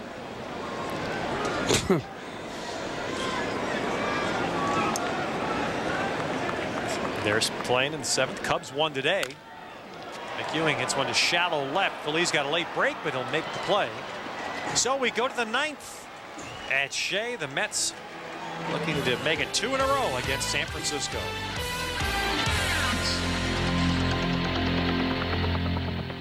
The Mets are ready to rock Friday night. Reyes got him. As Jose Reyes and New York take the field to battle Todd Helton and the Rockies. The Mets host Colorado Friday night at 7 on Fox Sports Net. Tonight at Shea Stadium, this is what he does. Early in the ball game, home run over the left field wall. And he wasn't done, but look at that. That's kind of a shy curtain call. And then Mike Piazza picks up a big blow right there, driving in a run early in the ball game. And then later on, this was scored on error, but I thought, and Keith Hernandez at the time was in the booth, we thought it was going to be scored a hit. And here's a base hit to drive in two.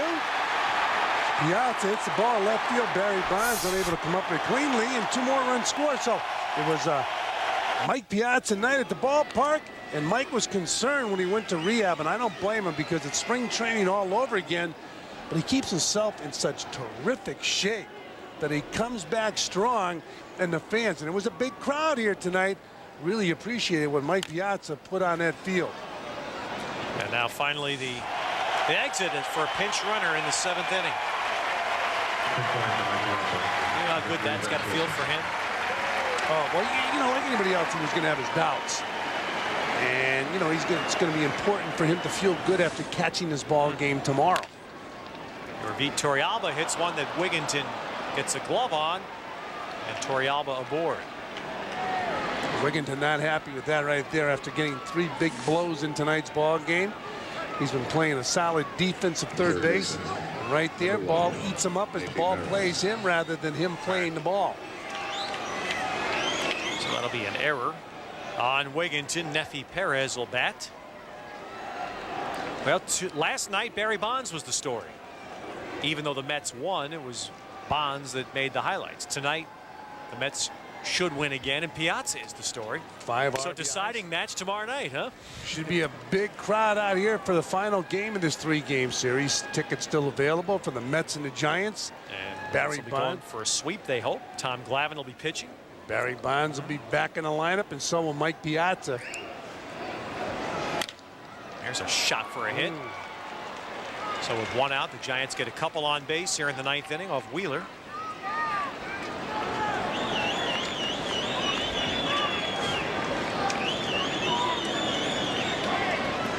Tom Glavine tomorrow night. Mike Piazza could become Glavine's personal catcher.